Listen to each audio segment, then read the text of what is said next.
El agua parece inofensiva al principio, poco profunda, but nada por el sol, a menudo lo suficientemente tranquila como para engañar a los nadadores y hacerles creer que el peligro se presenta con dientes, velocidad o tamaño. Pero aquí, en las cálidas aguas costeras, la arma más letal del océano no persigue, no ruge, y ni siquiera necesita ser nadada para ganar. La medusa caja se desliza a través de la columna de agua como un piso estructural en la propia realidad. Una ausencia viviente definida más por lo que no ves que por lo que sí.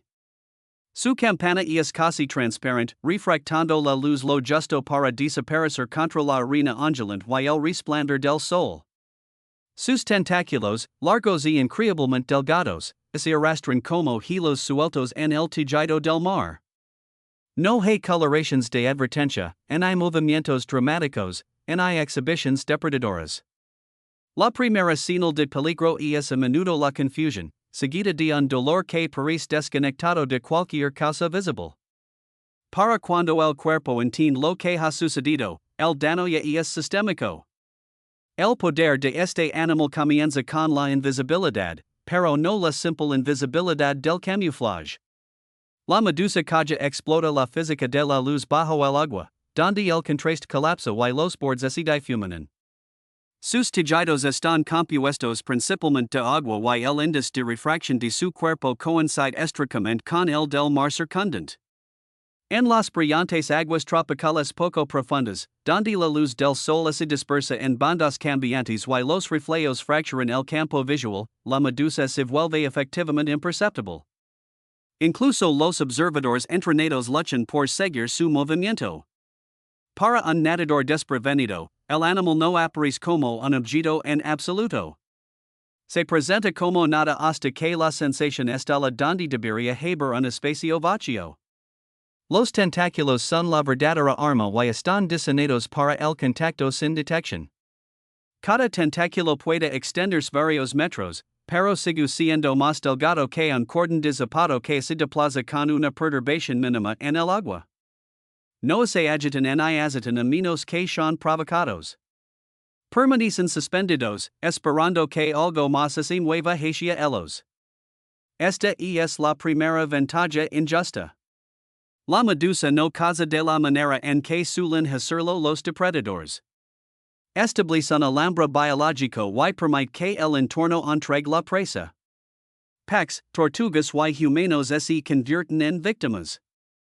No porque la medusa sea rápida, sino porque ellos se están moviendo a través de lo que parece ser agua vacía. Cuando ocurre el contacto, no es una mordida ni una aguijón en el sentido convencional. Los tentáculos están recubiertos de millones de cápsulas microscópicas llamadas pneumocistos. Cada una es un arma presurizada diseñada para disparar más rápido que cualquier reflejo en el reino animal. Activadas por una combinación de señales químicas y mecánicas, estas cápsulas explotan hacia afuera, disparando tubos con púas en la piel con suficiente fuerza para penetrar la carne al instante. La velocidad es tan extrema que evita los receptores del dolor al principio. El sistema nervioso no registra de inmediato la lesión porque la señal llega después de que el veneno ya ha sido administrado. Por eso las víctimas a menudo describen un momento de extrema insensibilidad o realización tardía, una breve ventana donde el cerebro sabe que algo no va bien, pero aún no puede nombrarlo. El veneno en sí no es una sola toxina, sino un cóctel diseñado para colapsar el cuerpo desde adentro. A diferencia de los venenos que atacan principalmente los nervios o la coagulación de la sangre, el veneno de la medusa caja ataca directamente las membranas celulares. Forma poros en las paredes de los glóbulos rojos y las células del músculo cardíaco, provocando que se rompan. Esto conduce a una liberación repentina de potasio en el torrente sanguíneo, una catástrofe bioquímica que interrumpe la señalización eléctrica del corazón. El resultado puede ser un fallo cardiovascular inmediato, a veces en cuestión de minutos tras el contacto. El corazón no simplemente se detiene por el dolor o el choque. Se ve forzado químicamente al caos, su ritmo desordenado por un entorno interno que ya no puede regular. Esta es la segunda ventaja injusta. El veneno no depende de la dosis de la manera en que lo hacen muchas toxinas. Incluso áreas de contacto relativamente pequeñas pueden administrar suficient veneno para provocar un colapso sistémico, especialmente en cuerpos más pequeños o cuando los tentáculos se enrollan alrededor del torso. El enrolamiento en sí es pasivo. Los tentáculos se adhieren al contacto, eso pues anclandos más profundamente a medida que la víctima lucha. El movimiento solo aumenta la exposición de superficie, disparando más numerosistos y inyectando más veneno. El pánico acelera la circulación, propagando la toxina más rápido. El animal no aprieta su hogar en y persigue. Simplemente deja que la física y la fisiología hagan el trabajo. El dolor, cuando finalmente liga, es extremo, pero casi secundario el verdadero peligro. Los sobrevivientes lo describen como ardiente, aplastante o electrizante. Sin embargo, el dolor por sí solo no es lo que mata. Esta es otra razón por la que la medusa caja es tan engañosa. El dolor sugiere una lesión que se puede soportar. Lo que sucede que es más parecido a una emboscada biológica donde la sensación visible distrae del colapso invisible que se desarrolla dentro del pecho. En casos severos, las víctimas pueden perder la conciencia antes de poder llegar a la orilla, no porque estén abrumadas por el dolor, sino porque su corazón ya no puede mantener la presión arterial. Ahogarse se convierte en un efecto secundario, no en la causa principal. Ecológicamente, esta arma tiene sentido.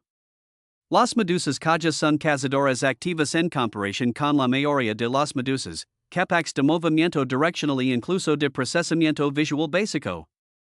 Poseen grupos de ojos, algunos con lentes, lo que les permite navegar alrededor de obstáculos y permanecer dentro de zonas de caza productivas como los canales de manglares y los arrecifes poco profundos. Su veneno debe actuar rápidamente porque su presa incluye peces rápidos y ágiles que no pueden ser sometidos solo a través de enredos. Un veneno que incapacita el corazón asegura que incluso un contacto breve sea fatal. En términos evolutivos, esta es la eficiencia elevada a su extremo lógico. Lo que hace que esta adaptación sea especialmente peligrosa para los humanos es que evolucionó sin tenernos en cuenta. No hay presión selectiva para perdonar a los mamíferos grandes que ingresan a las aguas costeras. El veneno está calibrado para la fisiología de los peces, sin embargo, interactúa de manera desastrosa con los sistemas cardiovasculares humanos porque los mecanismos celulares subyacentes se conservan entre los vertebrados. Las células del músculo cardíaco dependen de gradientes iónicos estrictamente controlados para funcionar. Se alteran esos gradientes, el sistema falla, sin importar la especie. La medusa caja no necesita un veneno específico para humanos. Su arma existente se alinea perfectamente con nuestros precisos internos más vulnerables. La respuesta al dolor retrasada también tiene una explicación biológica que se basa en cómo los neumáticos entregan el veneno. La penetración inicial daña el tejido mecánicamente, pero el dolor más intenso surge de las cascadas inflamatorias y la sensibilización de los nervios que requieren tiempo para desarrollarse. Para cuando la sensación de ardor alcanza su punto máximo, las proteínas del veneno ya se han unido a las membranas celulares y han comenzado su trabajo destructivo.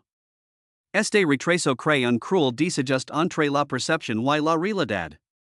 El cuerpo siente que está siendo herido en ese momento cuando, de hecho, la lesión crítica ya ha ocurrido. En el ecosistema más amplio, las medusas caja ocupan un papel de depredador y regulador. Su presencia influye en los movimientos de los cardamines de peces y en donde eligen forager otros animales. Incluso las tortugas marinas, que a veces pueden tolerar el veneno de las medusas mejor que los mamíferos, muestran comportamientos de evasión alrededor de densas poblaciones de medusas caja. Los humanos, careciendo de una historia evolutiva con este depredador, malinterpretan las aguas tranquilas como seguras. La medusa prospera precisamente en estas condiciones donde la turbulencia es baja y la visibilidad es engañosamente alta. Las playas se vuelven letales no durante tormentas, sino en días de clima perfecto. Este desajustante apariencia y riesgo es lo que hace de la medusa caja el arma más injusta del océano. Los tiburones se anuncian a través de su tamaño y movimiento. Los cocodrilos dependen de la emboscada pero no ocupan un espacio visible. Incluso los peces venenosos muestran espinas o patrones de advertencia. La medusa caja no ofrece tal negociación. Elimina la opción de evasión al desaparecer de la percepción. No puedes reaccionar a lo que tus sentidos no registran. Para cuando se produce el contacto, la interacción ya ha terminado. En términos evolutivos, la supervivencia, cuando ocurre, a menudo depende de una rápida intervención externa en lugar de las defensas del propio cuerpo. El vinagre puede desactivar a los neumáticos no disparados, evitando la entrega adicional de veneno, pero no hace nada para revertir el veneno que está en el torrente sanguíneo. El antídoto existe, pero debe administrarse rápidamente y no siempre es eficaz contra una intoxicación severa. Esta realidad sobreactúa en absoluto es el beneficio de la medusa. Una vez que el veneno ha entrado en circulación, la medicina moderna a menudo se reduce cuidados de soporte, intentando mantener el corazón funcionando mientras el cuerpo elimina la toxina.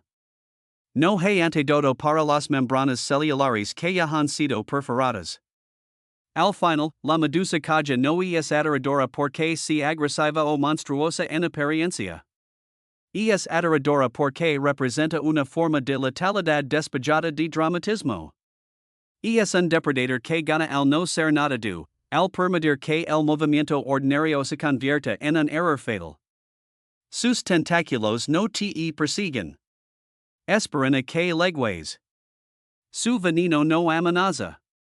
Simplemente ejecuta un programa bioquímico que la evolución refinó mucho antes de que los humanos entraran al agua. En un mar lleno de garras, dientes y velocidad, esta silenciosa transparencia es lo que convierte a la medusa caja en el depredador más implacable de todos. El arrecife parece tranquilo en la marea baja, casi decepcionantemente quieto. La luz del sol se filtra a través del agua poco profunda y se quiebra sobre la arena y los escombros de coral, creando un mosaico de texturas que se siente benigno, incluso acogedor. Esta es la zona donde las personas religen su vigilancia. Se quitan los zapatos, el movimiento es lento. Los pies se deslizan hacia el fondo marino con la confianza casual de que el peligro se anuncia a gritos en la naturaleza. Pero aquí, el peligro no se mueve en absoluto. Espera. El pez piedra no existe como un animal, te das cuenta, sino como parte del suelo mismo, una impersonación biológica tan completa que el cerebro humano lo clasifica como un paisaje. Ese es precisamente el punto. El pez piedra no se oculta en el arrecife. Se convierte en el arrecife. Su cuerpo es bajo, irregular y texturizado con nudillos, huecos, crecimientos similares a algas y filamentos de piel que descomponen su contorno en todas las direcciones. Los pigmentos varían de manera salvaje entre individuos, combinando tonos de roca local, coral, escombroso o arena con inusitada precisión. Los marrones se desvanecen en gris. Los amarillos modelados se disuelven en rojos oscuros, todos dispuestos en patrones asimétricos que disparan el reconocimiento de patrones. El sistema visual humano es excelente para detectar simetría, movimiento y bordes. El pez piedra no ofrece ninguno de estos. Es irregular donde los peces son suaves, estático donde se espera que la vida parpadee, y indistinto donde los ojos buscan forma. Incluso los buzos experimentados pueden flotar directamente sobre uno sin darse cuenta de que están mirando a un animal vivo. Este camuflaje no es solo visual. El comportamiento del pez piedra refuerza la ilusión. No salta cuando las sombras pasan por encima. No se estremece ante las vibrations. Permanece inmóvil durante horas, a veces días, permitiendo que el sedimento se agite sobre su cuerpo. Algas y microorganismos colonizan su piel, barrando en más cualquier signo de vida. Para las presas, esta quietud sugiere seguridad. Para los humanos, sugiere vacío.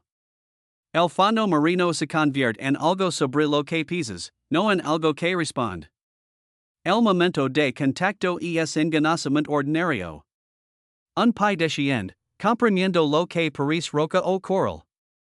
No hay un movimiento de advertencia, ni un aguijón repentino como el de una medusa. En cambio, el propio peso del cuerpo provoca la lesión. A lo largo de la espalda del pez piedra hay una serie de espinas dorsales robustas, cada una conectada a glándulas de veneno en su base. Estas espinas no son agujas huecas. Son estructuras rígidas reforzadas diseñadas para perforar bajo presión. Cuando se pisa, las espinas penetran hacia arriba en el pie, y solo entonces el veneno surge por los surcos en la herida. El animal no inyecta veneno de manera activa. Utiliza la fuerza del intruso en su contra. Cuanto más peso se aplica, más profunda es la penetración y mayor es la entrega de veneno. Este mecanismo hace que el pez piedra sea especialmente cruel para los humanos, ya que castiga las reacciones instintivas. Pesar más fuerte, cambiar de peso o intentar alejarse rápidamente aumentan el daño. Cada movimiento hace que las espinas se adentren más, desgarrando el tejido y empujando el veneno más profundo en el músculo. El dolor es de la casi de inmediato, pero el dolor por sí solo no cuenta toda la historia. El veneno del pez piedra es una mezcla compleja de proteínas que atacan múltiples sistemas a la vez. Interrumpe la señalización nerviosa, destruye las membranas celulares y causa una inflamación intensa que puede llevar a una hinchazón tan severa que corta el suministro de sangre. El dolor se describe a menudo como insoportable. Pero lo que lo hace transformador es lo que sigue bajo la superficie. Los componentes del veneno causan necrosis del tejido local, lo que significa que las células comienzan a morir alrededor del sitio de la herida. En casos severos, esto puede llevar a daños permanentes, incluyendo la pérdida de movilidad, dolor crónico o incluso la necesidad de intervención quirúrgica. A diferencia de otros venenos que se propagan rápidamente a través del torrente sanguíneo, el veneno del pez piedra concentra sus efectos localmente al principio, convirtiendo el pie en un campo de batalla donde la inflamación, la destrucción celular y el daño nervioso ocurren simultáneamente. El cuerpo responde inundando el área con células inmunitarias y líquido, causando una hinchazón que puede duplicar o triplicar el tamaño del pie. Los zapatos se vuelven imposibles de usar. Camina se vuelve impensable. Incluso después del tratamiento con antiveneno o agua caliente, la recuperación puede tardar meses, no días. El tratamiento con agua caliente revela algo importante sobre la naturaleza del veneno. Las proteínas del veneno del pez piedra son sensibles al calor. Sumergir el área afectada en agua caliente puede desnaturalizar estas proteínas, reduciendo su actividad. Esto no es medicina popular. Es bioquímica en acción. Pero incluso esta respuesta resulta la injusticia del encuentro. El alivio depende del acceso inmediato a atención adecuada. En arrecifes remotos, lagunas poco profundas o playas aisladas, esa atención puede estar a horas de distancia. Durante ese tiempo, el veneno continúa su trabajo y el pánico agrava la lesión. Un solo paso descuidado se convierte en una crisis logística, a menudo requiriendo evacuación, no porque la víctima esté muriendo, sino porque la lesión es demasiado severa para manejarla en el lugar. Desde una perspectiva ecológica, el arma del pez piedra es defensiva, no depredadora. No utiliza veneno para cazar. Lo usa para asegurarse de que nada aprenda la leche equivocada. Cualquier animal lo suficientemente grande como para pisar un pez piedra representa una amenaza existencial. El veneno garantiza que el encuentro termine de inmediato, desalentando el contacto futuro a través de una consecuencia extrema. Por eso el veneno es tan potente. La evolución no favoreció la moderación aquí. Favoreció la certeza. Los depredadores que muerden la espalda de un pez piedra aprenden rápido o no aprenden en absoluto. Sin embargo, el pez piedra no es paivo en su rol ecológico. Es un depredador por emboscada, alimentándose principalmente de peces pequeños y crustáceos que se acercan demasiado. Su boca orientada hacia arriba crea un vacío cuando ataca, succionando a la presa antes de que se percaten del movimiento. Esta estrategia de alimentación complementa perfectamente su camuflaje. Al mezclarse con el lecho marino, el pez piedra convierte el acto de acercarse a un refugio en un error fatal para la presa. La misma ilusión que lo protege del daño le permite cazar de manera eficiente con un gasto mínimo de energía en aguas cálidas y poco profundas donde los niveles de oxígeno fluctúan y la competencia es alta. Conservar energía es sobrevivir. La ironía es que los humanos son heridos no porque son presa, sino porque no logran reconocer que el arrecife está vivo. Camina parece seguro porque el agua es poco profunda. Lo poco profundo se siente seguro porque la visibilidad es buena. La buena visibilidad se siente segura porque se asume que el peligro es visible. El pez piedra desmantela esa lógica por completo. Es peligroso precisamente porque es visible, pero indecifrable. Puedes mirarlo directamente y aún así no ver nada. Esta descoordinación entre la percepción humana y la realidad ecológica explica por qué las lesiones causadas por el pez piedra a menudo se describen como accidentes raros. No son accidentes raros. Son resultados predecibles de entrar en un entorno donde el suelo mismo ha evolucionado con dientes. En los arrecifes de coral, la distinción entre la superficie y el organismo se difumina. Muchas especies crecen sobre, dentro y a través de otras. El pez piedra leva este principio a su extremo, volviéndose indistinguible del sustrato del que depende. Las consecuencias a largo plazo de la envenenamiento por pez piedra suelen ser pasadas por alto en relatos populares.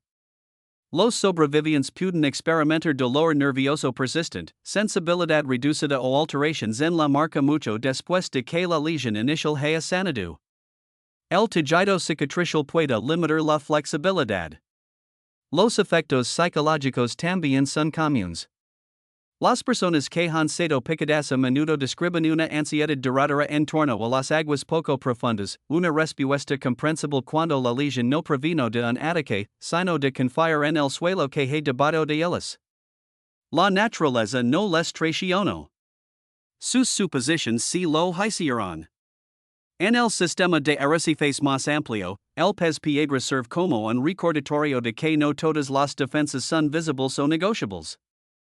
Los colores de advertencia y las exhibiciones funcionan cuando los depredadores son capaces de aprender sin morir. Cuando el aprendizaje debe ser inmediato y absoluto, la evolución favorece un dolor tan severo que anula permanentemente el comportamiento. El veneno del pez piedra hace exactamente eso. Encina a través de la consecuencia, no de la advertencia. Para los humanos, la leche es incomoda porque desafía una creencia profundamente arraigada de que la quietud equivale a seguridad. En tierra, las amenazas inmóviles son raras y generalmente obvias. En el mar, la quietud puede ser una estrategia perfeccionada a lo largo de miles de años. El pez piedra no necesita pescar, amenazar o siquiera reconocer. Simplemente espera que la gravedad haga su trabajo. El paso que lo cambia todo nunca es dramático en el momento en que comienza. Se siente como nada más que un mal apoyo. Pero en cuestión de segundos, el cuerpo entiende que esto no fue un tropiezo. Fue un encuentro con un animal cuya existencia entera se basa en la idea de que el contacto nunca debe ser sobrevivible. En ese sentido, el pez piedra no es solo venenoso. Es un maestro. Encina de manera brutal y eficiente que en el océano, el movimiento más peligroso es a menudo el que se hace sin pensar. El agua es cálida, poco profunda y está llena de vida. Los arrecifes de coral emergen del lecho marino como ciudades sumergidas, y entre ellos se deslizan peces en constante negociación con los depredadores que pueden ver acercarse. No es el océano abierto, donde el peligro se anuncia con velocidad y fuerza. Este es el arrecife y sus aguas poco profundas, donde la supervivencia depende de las sudalizas. Una sombra que se mueve contra la corriente. Una forma que permanece inmóvil demasiado tiempo. Un color que no encaja del todo. Sin embargo, uno de los animales más letales de este entorno ofrece casi nada que leer. La serpiente marina se desliza por el agua con una confianza tranquila, esbelta y discreta, su cuerpo está decorado con bandas o tonos apagados que se mezclan sin esfuerzo en el ruido visual del arrecife. No es agresiva. No así postula. No persigue a los humanos. Su peligro no radica en lo que hace, sino en lo poco que necesita hacer para que todo se desmorone. Las serpientes marinas suelen encontrarse por accidente. La mano de un buzo rosa algo suave mientras se estabiliza cerca del coral. Un pescador desenreda una red y siente una ligera presión, más curiosa que dolorosa. Un nadador nota un cuerpo delgado pasando cerca y lo confunde con una anguila. En esos momentos, no hay drama. El contacto es breve. La sensación es leve.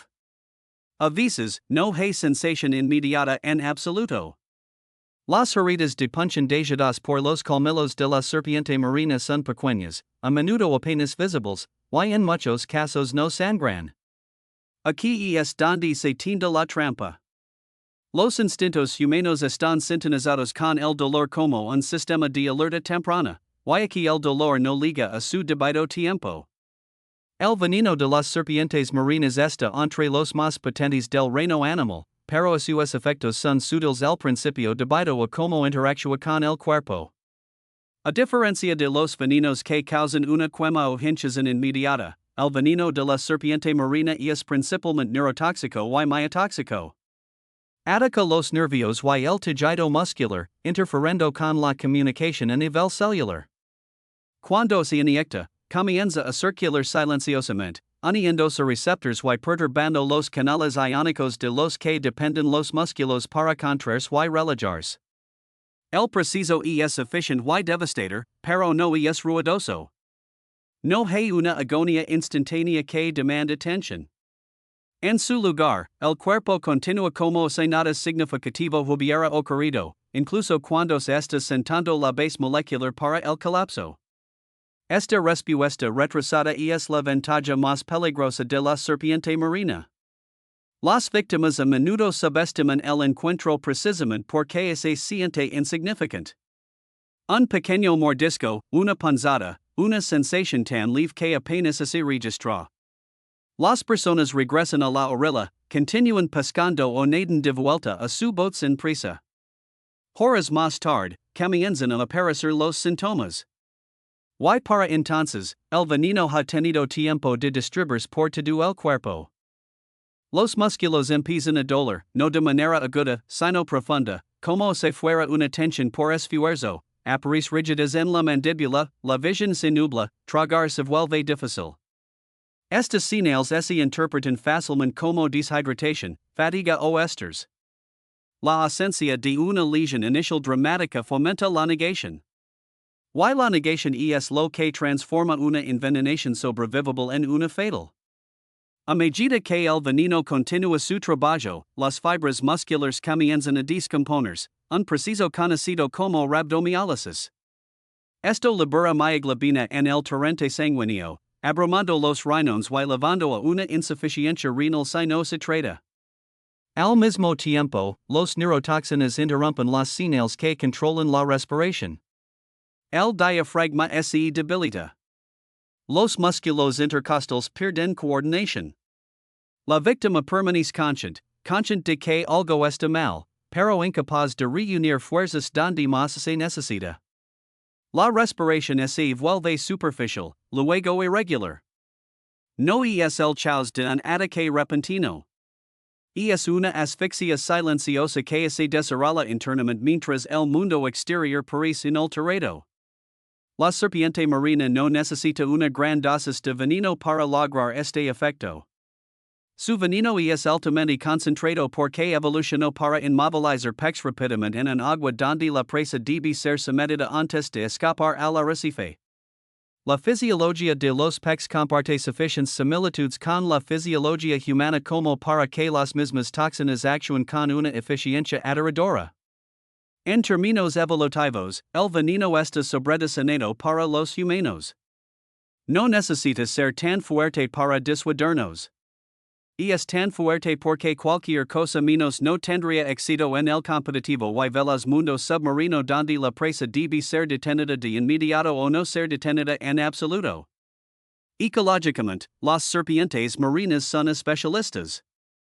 Están completamente adaptadas a la vida marina con colas aplanadas para la propulsión, fosas nasales válvulas que se celán bajo el agua, y pulmones que se extienden a lo largo de gran parte de sus cuerpos, proporcionando control de flotabilidad así como respiración.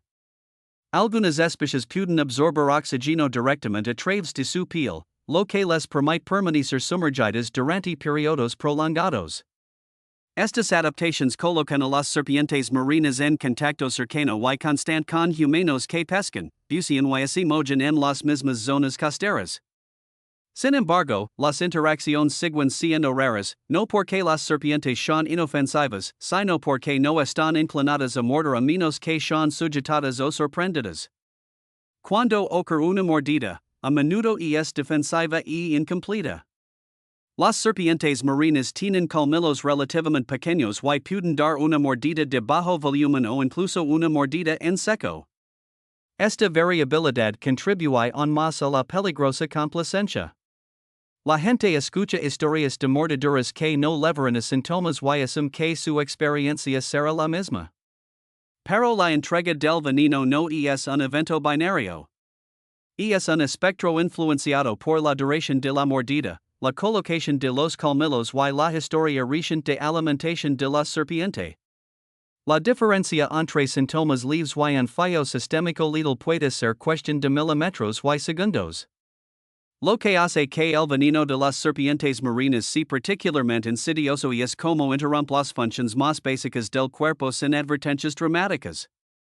No hay hinchas en que indique infección. No hay dolor intenso que obliga a actuar de inmediato. El veneno ataca desde adentro, dirigiéndose a sistemas que fallan en silencio hasta que no pueden funcionar en absoluto. Para cuando la dificultad respiratoria se hace evidente, la ventana para un tratamiento efectivo puede estar cerrándose. Existe antiveneno, pero debe administrarse antes de que la descomposición muscular y la parálisis respiratoria alcancen niveles críticos. La verdadera amenaza aquí no es solo el veneno, sino la demora. En el ecosistema de los arrecifes, este veneno cumple un propósito claro. Las serpientes marinas cazan presas ágiles en entornos complejos. Un pez que escapa hacia el coral a menudo se pierde.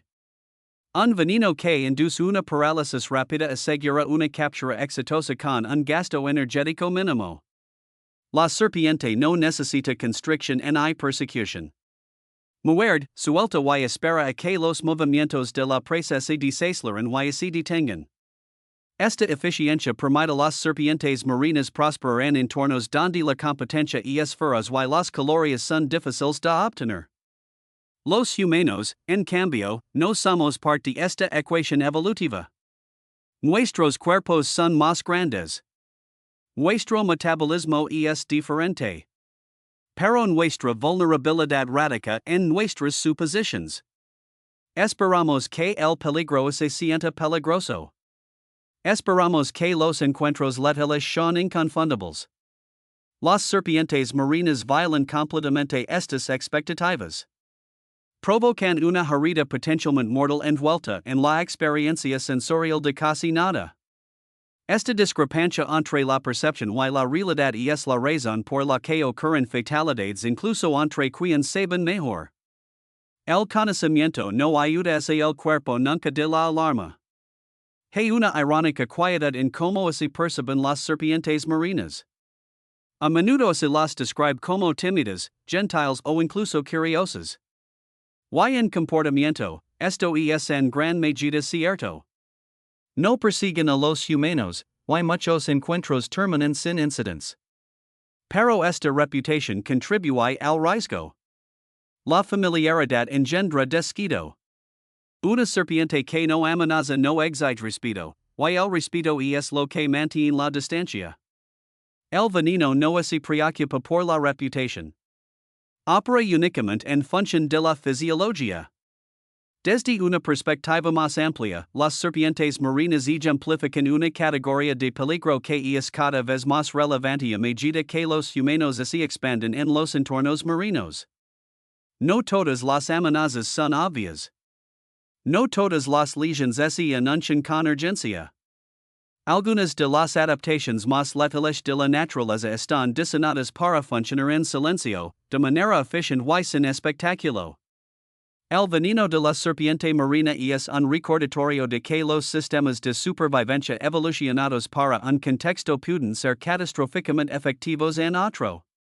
Cuando las personas mueren por mordeduras de serpiente marina, rara vez es porque fueron superadas en el momento.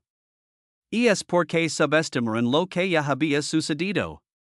Una pequeña punción, ningún dolor que valga la pena mencionar, una decisión de esperar y ver. En el tiempo que se tarda en desestimar el encuentro, las proteínas del veneno se están uniendo, los músculos están falando y los órganos están siendo lavados más allá de la recuperación. Para cuando liga el miedo, a menudo es demasiado tarde. En la quietud de las aguas tropicales, la serpiente marina continúa su trabajo silencioso, deslizándose por los corredores de coral, cazando con precisión y defendiendo solo cuando es necesario.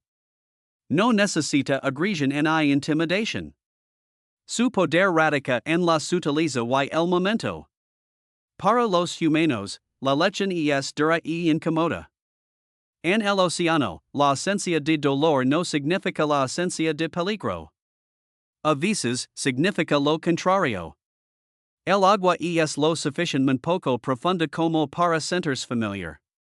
Puedes ver el fondo, o al menos crees que puedes. La luz se refleja en las ondas, rompiendo la superficie en fragmentos que distorsionan la profundidad y la distancia. Este no es el océano abierto donde se espera que el peligro venga de abajo.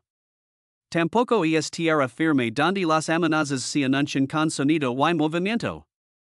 Esta es la zona fronteriza, el espacio liminal donde el agua se convierte en tierra y la tierra se disuelve nuevamente en agua. Aquí, en esta estrecha franja de superposición, el cocodrilo se vuelve casi invencible. No porque sea el depredador más rápido o el más fuerte o el más inteligente en un sentido abstracto, sino porque todo su cuerpo, comportamiento y física están ajustados para hacer que la escapatoria sea matemáticamente improbable una vez que se establece el contacto. Un cocodrilo en reposo es casi imposible de separar de su entorno. Su piel refleja la textura y el color de los bancos lodosos, la vegetación en descomposición y el agua en sombra. A menudo, el alga crece sobre su espalda, suavizando aún más su contorno.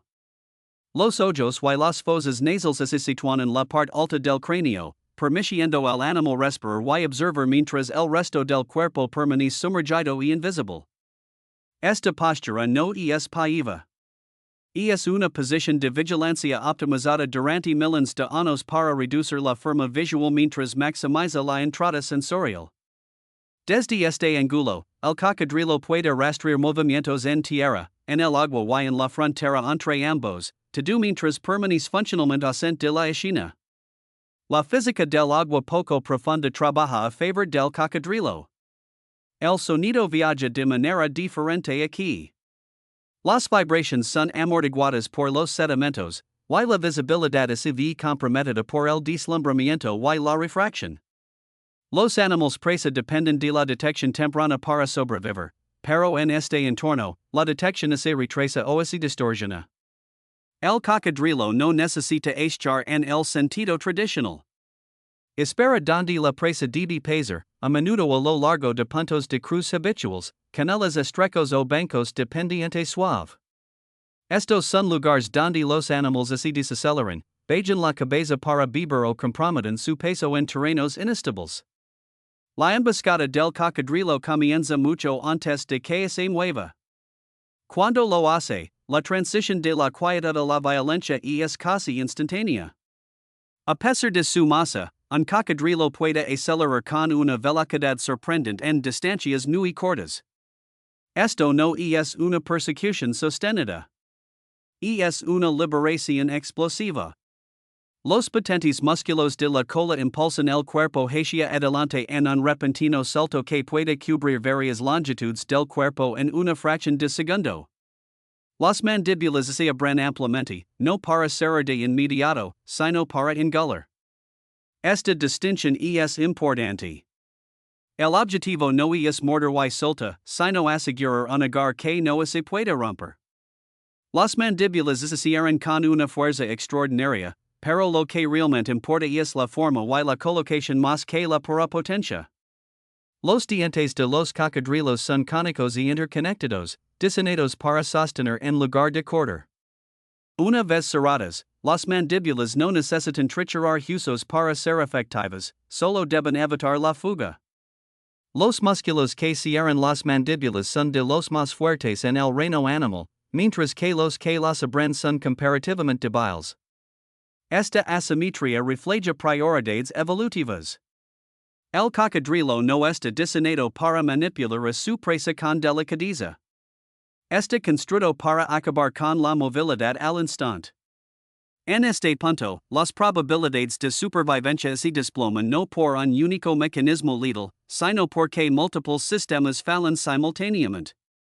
La presa es arrastrada al agua, a menudo antes de que comprenda del todo lo que ha sucedido.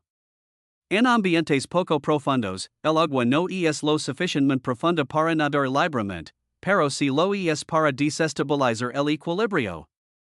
Esto es crucial. Los humanos y muchos animales dependen de la tracción y el equilibrio para resistir la fuerza. En agua que liga a las rodillas o a la cintura, esas ventajas desaparecen. El cocodrilo utiliza su propia masa y el medio para anular la resistencia. La agitación comienza de inmediato, no como una consecuencia secundaria, sino como una estrategia primaria. Los cocodrilos no necesitan asfixiar a su presa por completo para ganar. Solo necesitan privarla de movimiento coordinado. El agua entra en las vías respiratorias.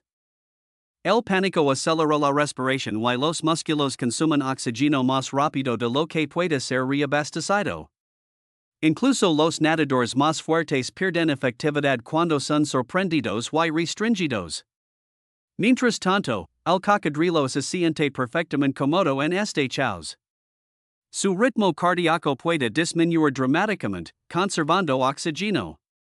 Su química sanguínea tolera condiciones de bajo oxígeno mucho mejor que la de los mamíferos. El tiempo está de su lado.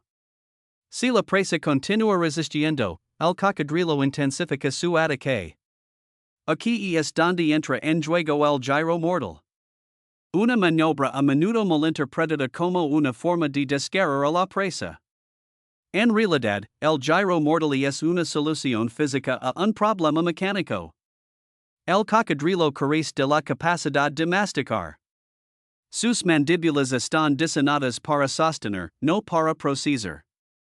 Para desmembrar a la presa o quitar porciones mangibles, gira su cuerpo rápidamente mientras mantiene un agar fijo.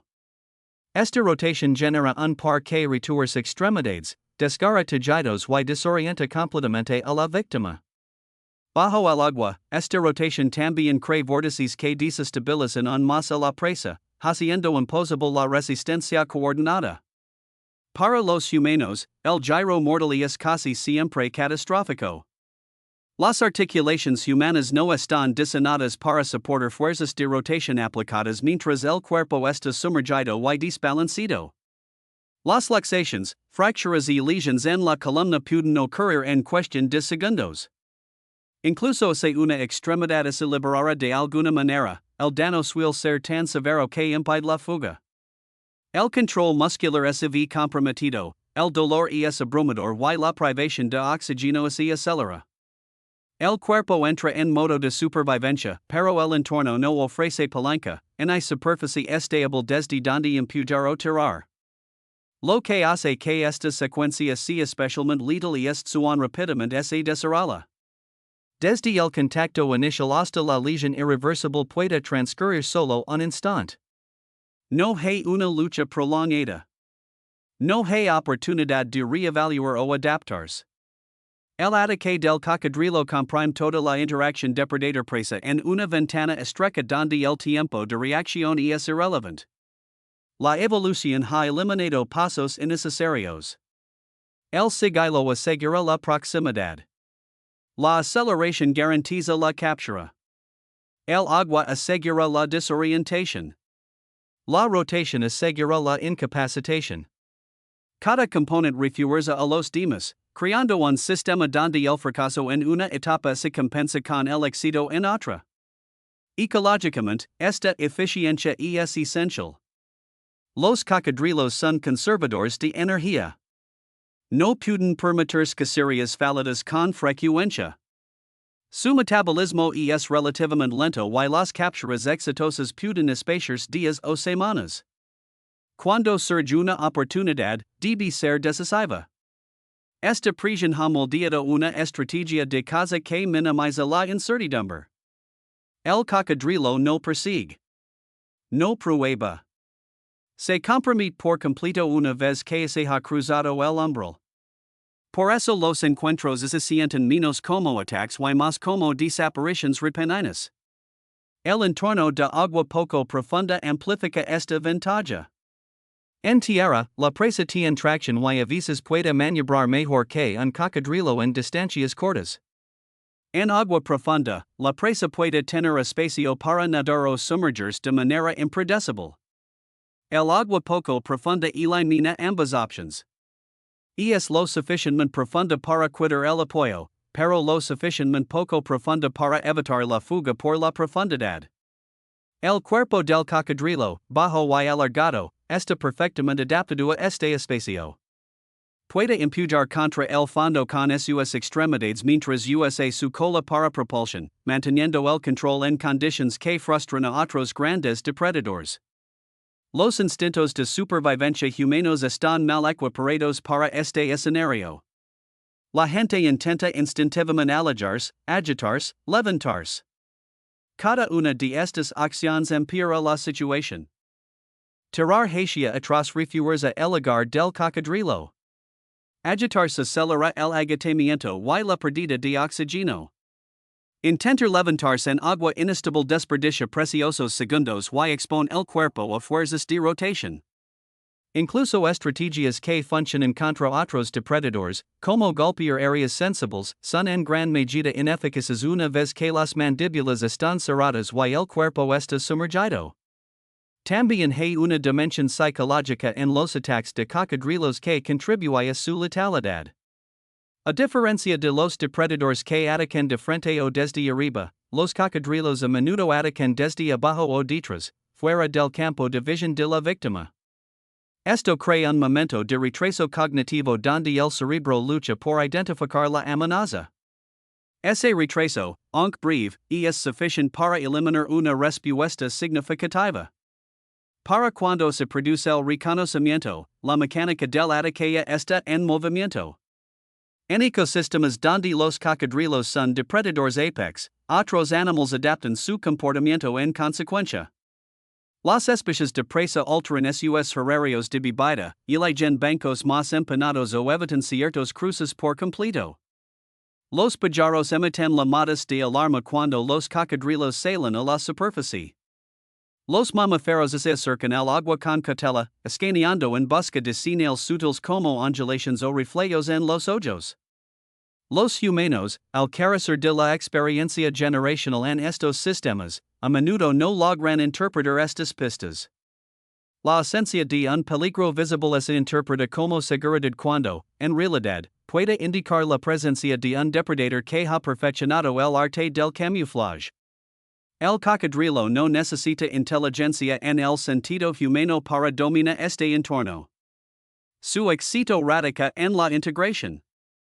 Anatomía, comportamiento, entorno y física se alinean hacia un único resultado. Una vez que las mandíbulas se cierran, el encuentro pasa de ser una interacción biológica a una inevitabilidad mecánica. Las probabilidades de supervivencia no disminuyen porque la víctima haya cometido un error en ese momento, sino porque el sistema nunca fue diseñado para permitir una recuperación a partir de ese punto. En este sentido, el cocodrilo no es simplemente un depredador. Es un ejecutor de las aguas poco profundas, haciendo cumplir límites a través de la certeza en lugar de la persecución. La ribera, el borde del manglar, la costa turbia se convierten en zonas donde los errores no se corrigen, solo se castigan. El cocodrilo no te persigue por elegir mal. Espera que la gravedad, el habito y la falta de atención hagan ese trabajo en su nombre.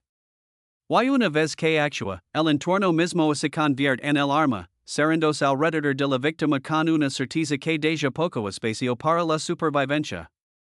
La superficie del océano ofrece muy pocas pistas. Desde arriba, parece vasta, uniforme y extrañamente vacía. Un plano de luz en movimiento que oculta mucho más de lo que revela.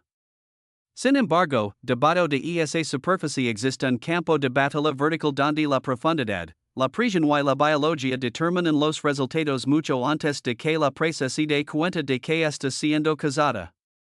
El gran tiburón blanco opera casi por completo en esta dimensión no vista. No patrola sin rumbo.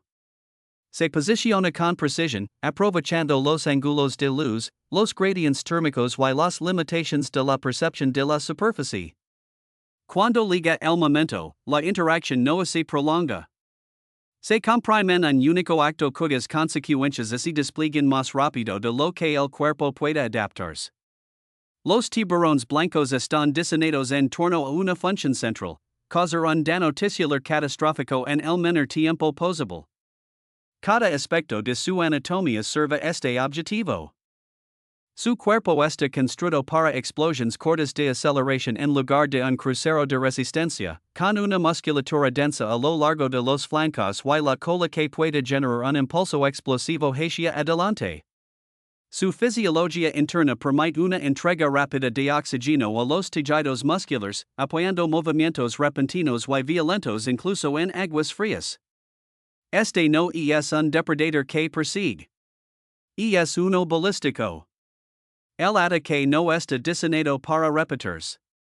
Está destinado a finalizar la interacción de inmediato. La emboscada comienza en lo profundo. Los tiburones blancos a menudo cazan desde debajo de su presa, utilizando la columna de agua más oscura como camuflaje. Desde esta posición, la superficie se convierte en un brillante techo centelleante que oculta cualquier cosa que se eleve hacia ella. La presa, silhouettada contra esta luz, pierde percepción de profundidad y contraste. Las focas, leones marinos y otros mamíferos marinos dependen en gran medida de la conciencia lateral y la exploración de la superficie para detectar el peligro.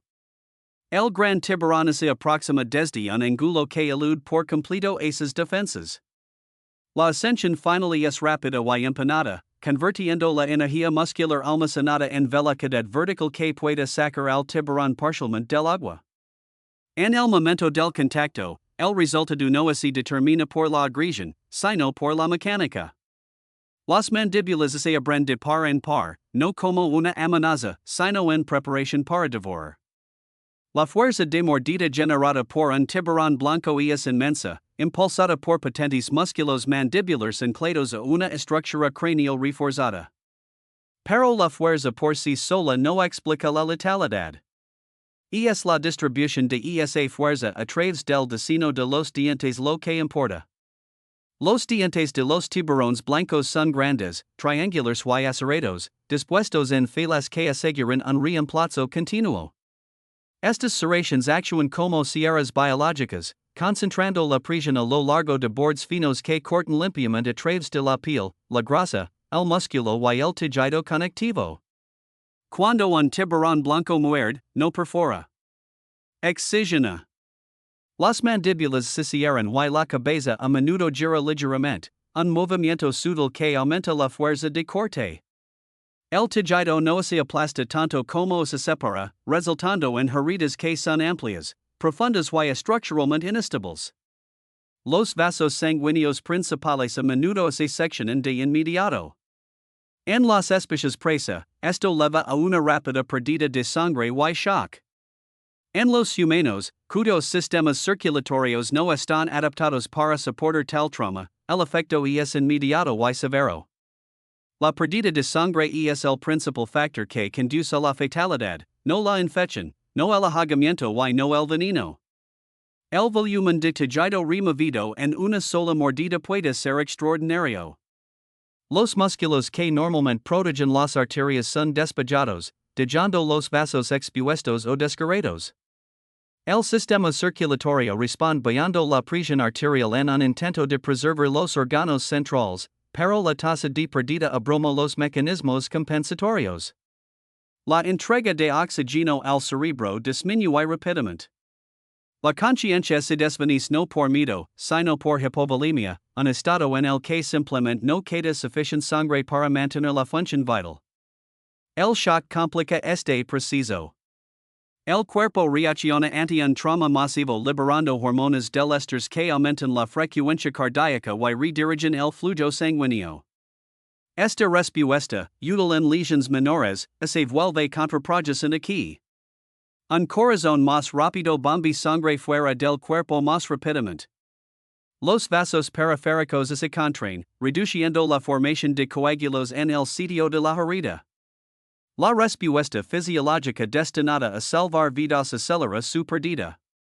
En minutos, a veces en segundos, el cuerpo entra en una espiral descendente que no puede ser revertida sin una intervención médica avanzada inmediata.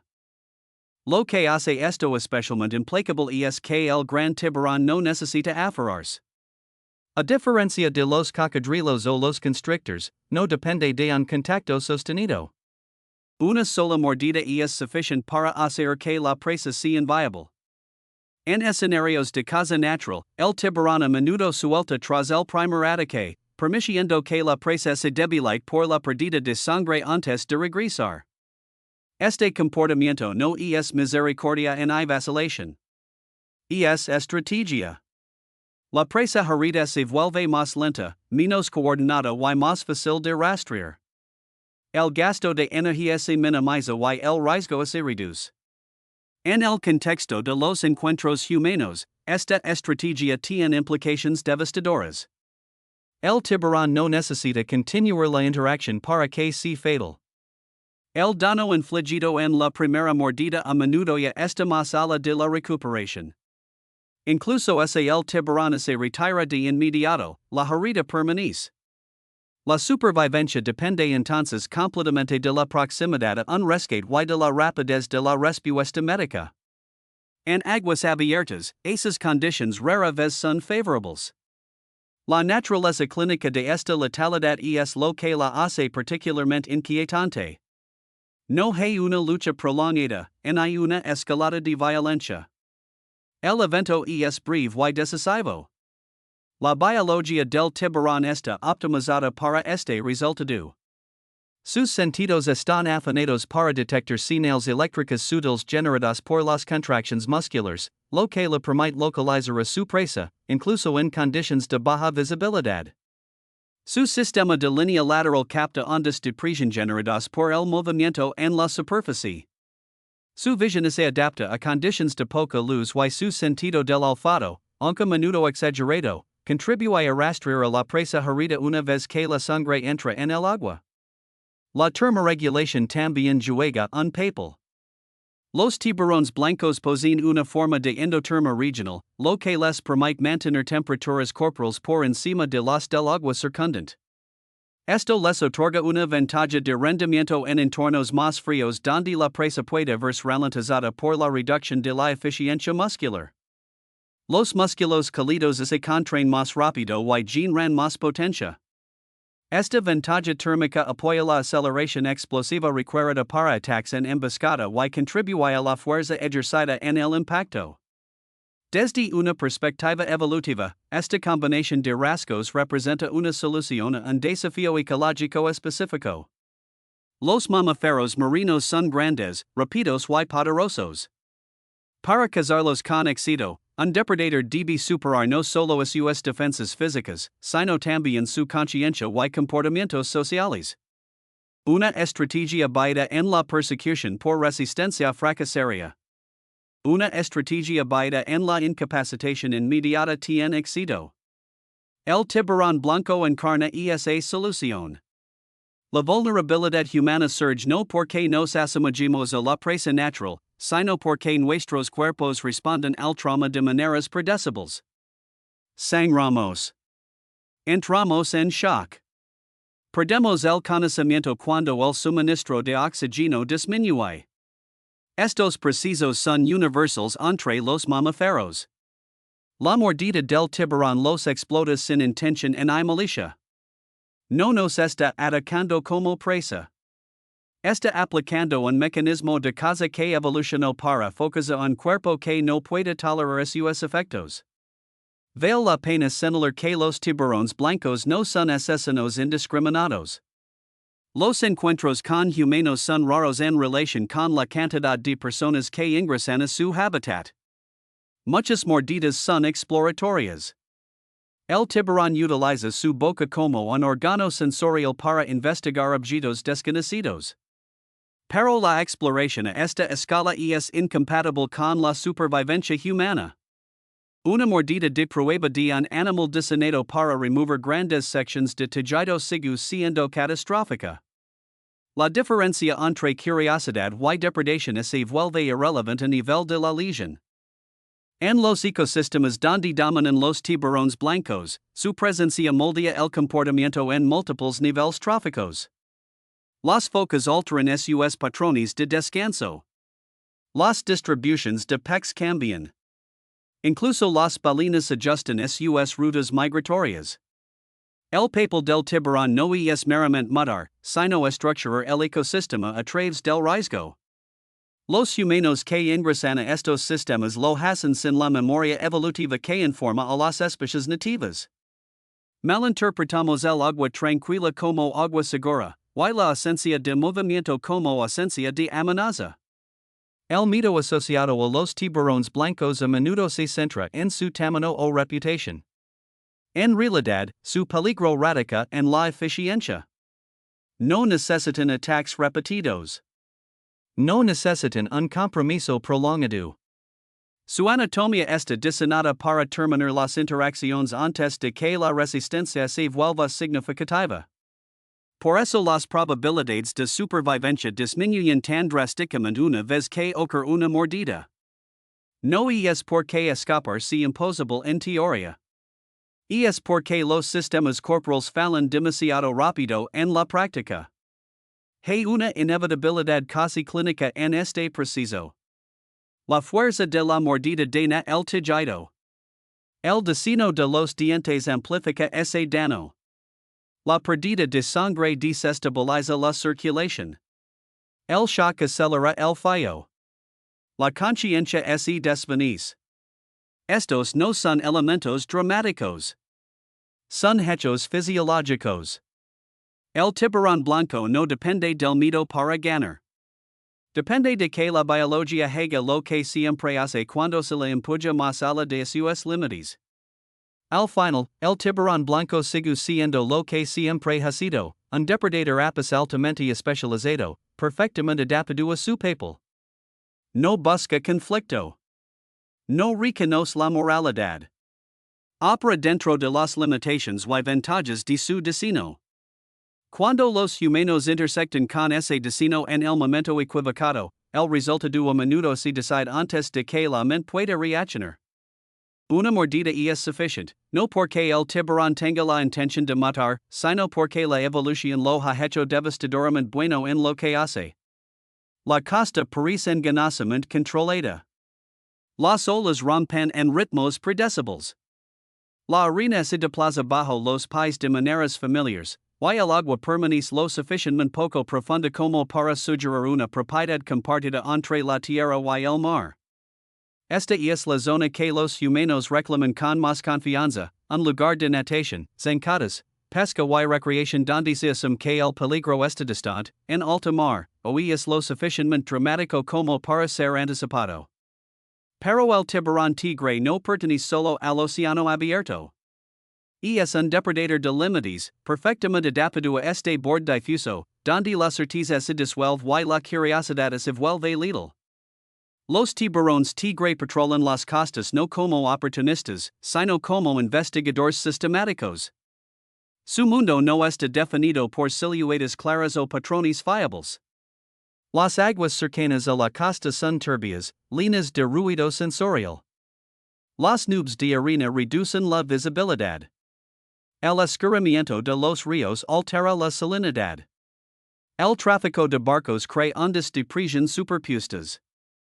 La presa es diversa y impredecible, que abarca desde peces y tortugas hasta aves, carcasas y escombros flotantes. En este entorno, la indecisión es costosa y la especialización puede convertirse en una carga. El tiburón tigre sobrevive aquí siendo adaptable, curioso y brutalmente indiferente al error. A diferencia de los especialistas en emboscadas que dependen de la sorpresa o la velocidad, los tiburones tigre se mueven con una calma deliberada.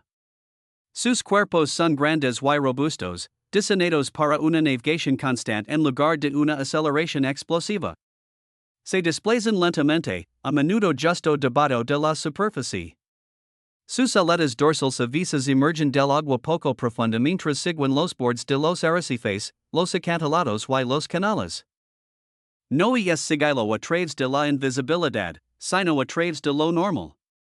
Un tiburón tigre no anuncia el peligro porque se asemilla al ritmo de fondo del mar. La característica que define el tiburón tigre no es la agresión, sino la investigación.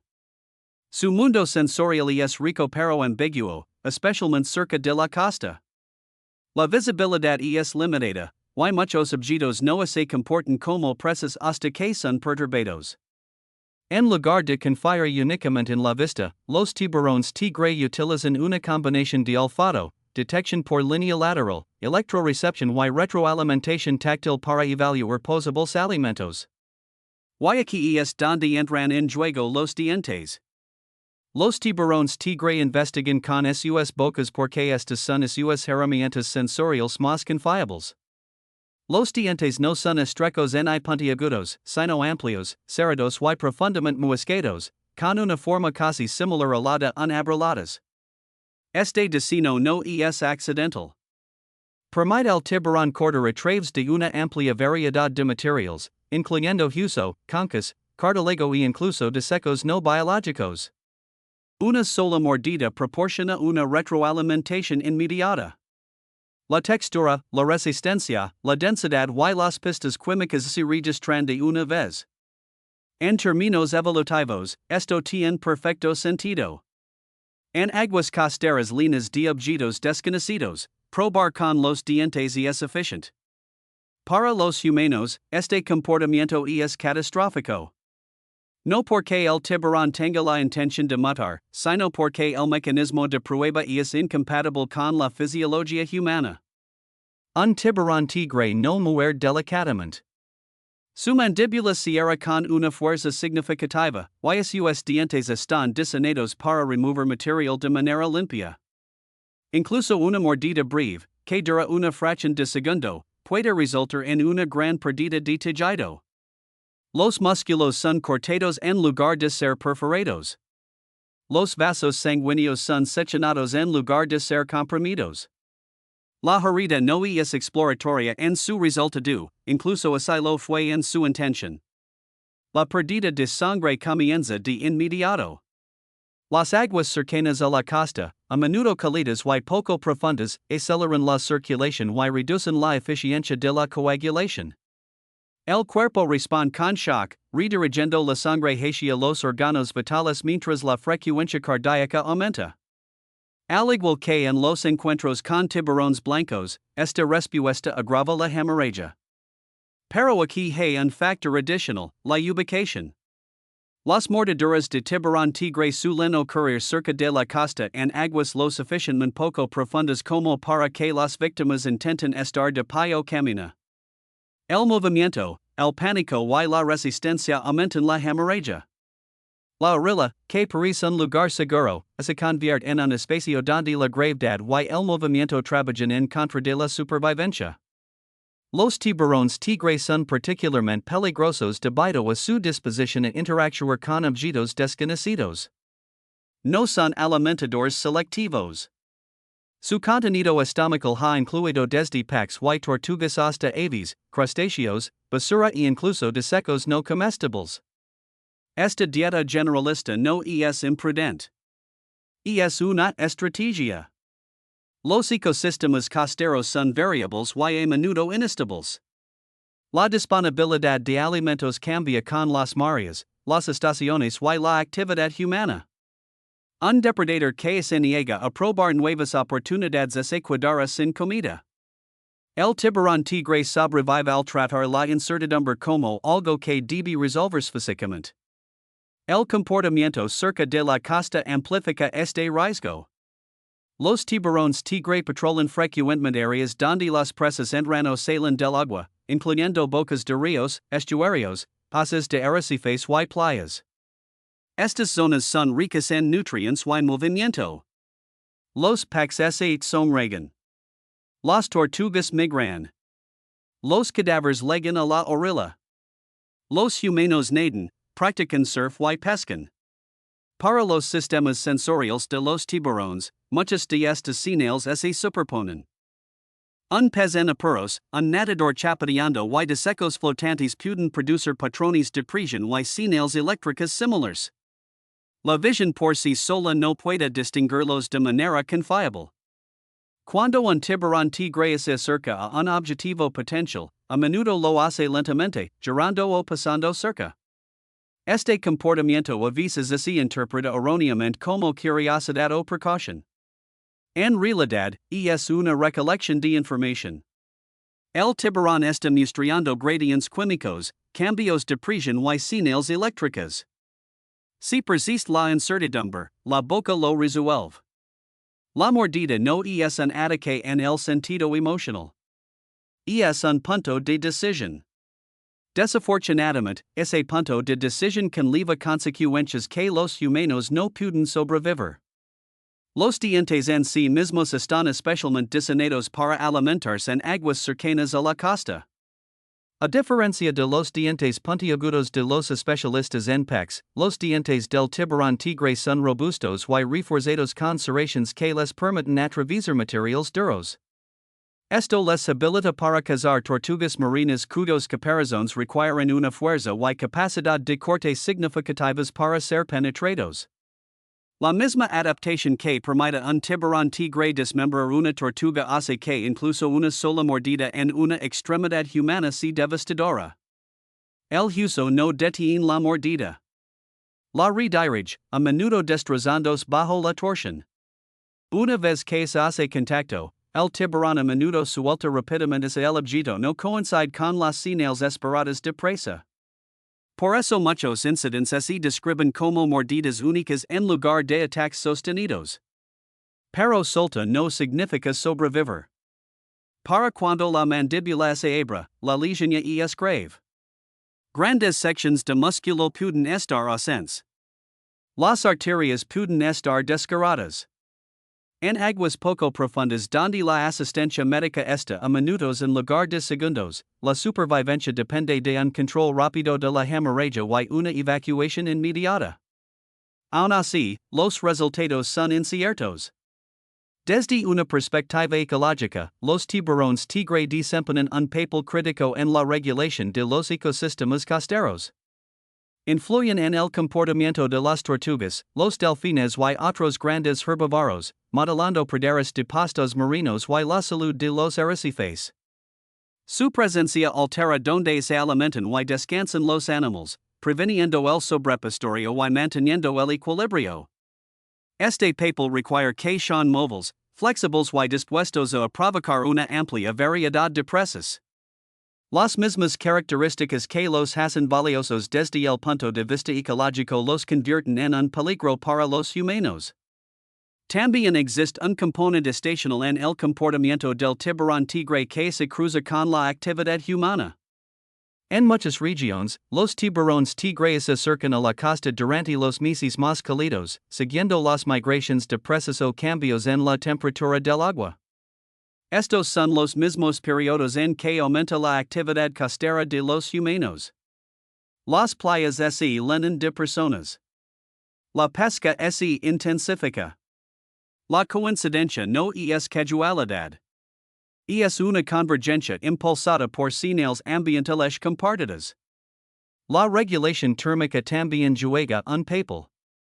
Los tiburones tigre toleran un amplio rango de temperaturas y pueden moverse entre aguas más profundas y frías y aguas poco profundas y cálidas con facilidad. Esta flexibilidad les permite provocar las zonas cercanas a la costa sin estrés fisiológico. Los humanos, en contraste, a menudo se sienten más cómodos en esas mismas aguas cálidas y poco profundas, lo que aumenta la probabilidad de interacción. Lo que hace que los encuentros con tiburones tigre sean particularmente inquietantes es la ausencia de intención. No hay persecución, no hay escalada, no hay advertencia clara. El tiburón no está defendiendo territorio ni compitiendo por la dominancia. Está explorando su entorno de la manera en que la evolución lo ha enseñado a hacerlo. El hecho de que esta exploración implique dientes es simplemente una consecuencia de vivir en un mundo donde la vista es poco confiable y los errores son costosos. En este sentido, el tiburón tigre es uno de los depredadores más honestos del océano. No finge ser algo que no es. No se especializa de manera estrecha ni se comporta de manera impredecible dentro de su rol ecológico. Hace exactamente lo que evolucionó para hacer en los entornos donde evolucionó para hacerlo. El peligro surge porque los humanos malinterpretan ese rol, proyectando intención y moralidad sobre un comportamiento que es puramente funcional. Las aguas cercanas a la costa no son un terreno neutro. Son campos de prueba, zonas de transición donde los depredadores recogen información y las presas asumen riesgos. El tiburón tigre trata este espacio como un laboratorio vivo y sus dientes son los instrumentos de medición. Para los humanos, ser medidos de esta manera tiene consecuencias irreversibles. La frase mordida de prueba suena suave, casi indulgent. Implica un ensayo, una oportunidad para retirarse. En la realidad biológica, no hay nada suave al respecto. Una mordida de prueba de un animal diseñado para cortar hueso y caparazón no es una advertencia. Es un resultado. El tiburón tigre no necesita decidir matar para que el resultado sea fatal. Su biología asegura que el margen de error es prácticamente inexistente. Al final, la costa sigue siendo lo que siempre ha sido, un límite compartido moldeado por las mareas, la migración y el hambre. El tiburón tigre se mueve a través de ella con un propósito ancestral, indiferente a las narrativas humanas de seguridad y recreación. Prueba porque probar es como sobrevive. Y en esa prueba, la diferencia entre curiosidad y catástrofe se mide en fracciones de segundo y milímetros de tejido. Un cálculo que deja poco margen para la supervivencia una vez que los dientes hacen contacto. La arena parece suave, inalterada, moldeada solo por corrientes suaves y olas que retroceden. En aguas costeras poco profundas, esta calma visual fomenta una peligrosa suposición de que el suelo debajo es inerte, paivo, incapaz de responder. Pero aquí, bajo un delgado velo de sedimento, se encuentra un animal que ha transformado la quietud en un arma defensiva. La raya no publicita su presencia. La elimina. Aplanada contra el fondo marino, con los ojos protruidos justo lo suficiente para monitorear el mundo arriba, se convierte en una continuación de la propia arena. Solo el contorno más tenuo del ataque algo vivo está incrustado allí, y hasta eso desaparece medida que los granos se asientan sobre su espalda.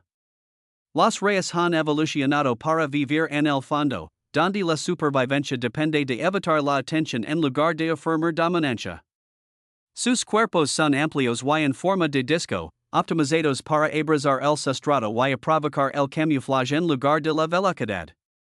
La pigmentación imita casi a la perfección el fondo marino, con patrones que se disuelven en arena, limo o escombros.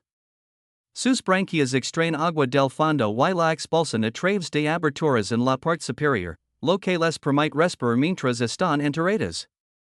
Cada elemento de su anatomía está diseñado para minimizar el movimiento y la visibilidad. Este no es un depredador que quiera ser visto. Es un animal que sobrevive convenciendo al mundo de que no está allí. El peligro no proviene de la agresión, sino del reflejo. Los reyes no cazan grandes animales. Se alimentan de moluscos, crustáceos y peces pequeños, aplastando a sus presas con placas dentales especializadas en lugar de desgarrar carne. Su espina venenosa existe únicamente como medida defensiva.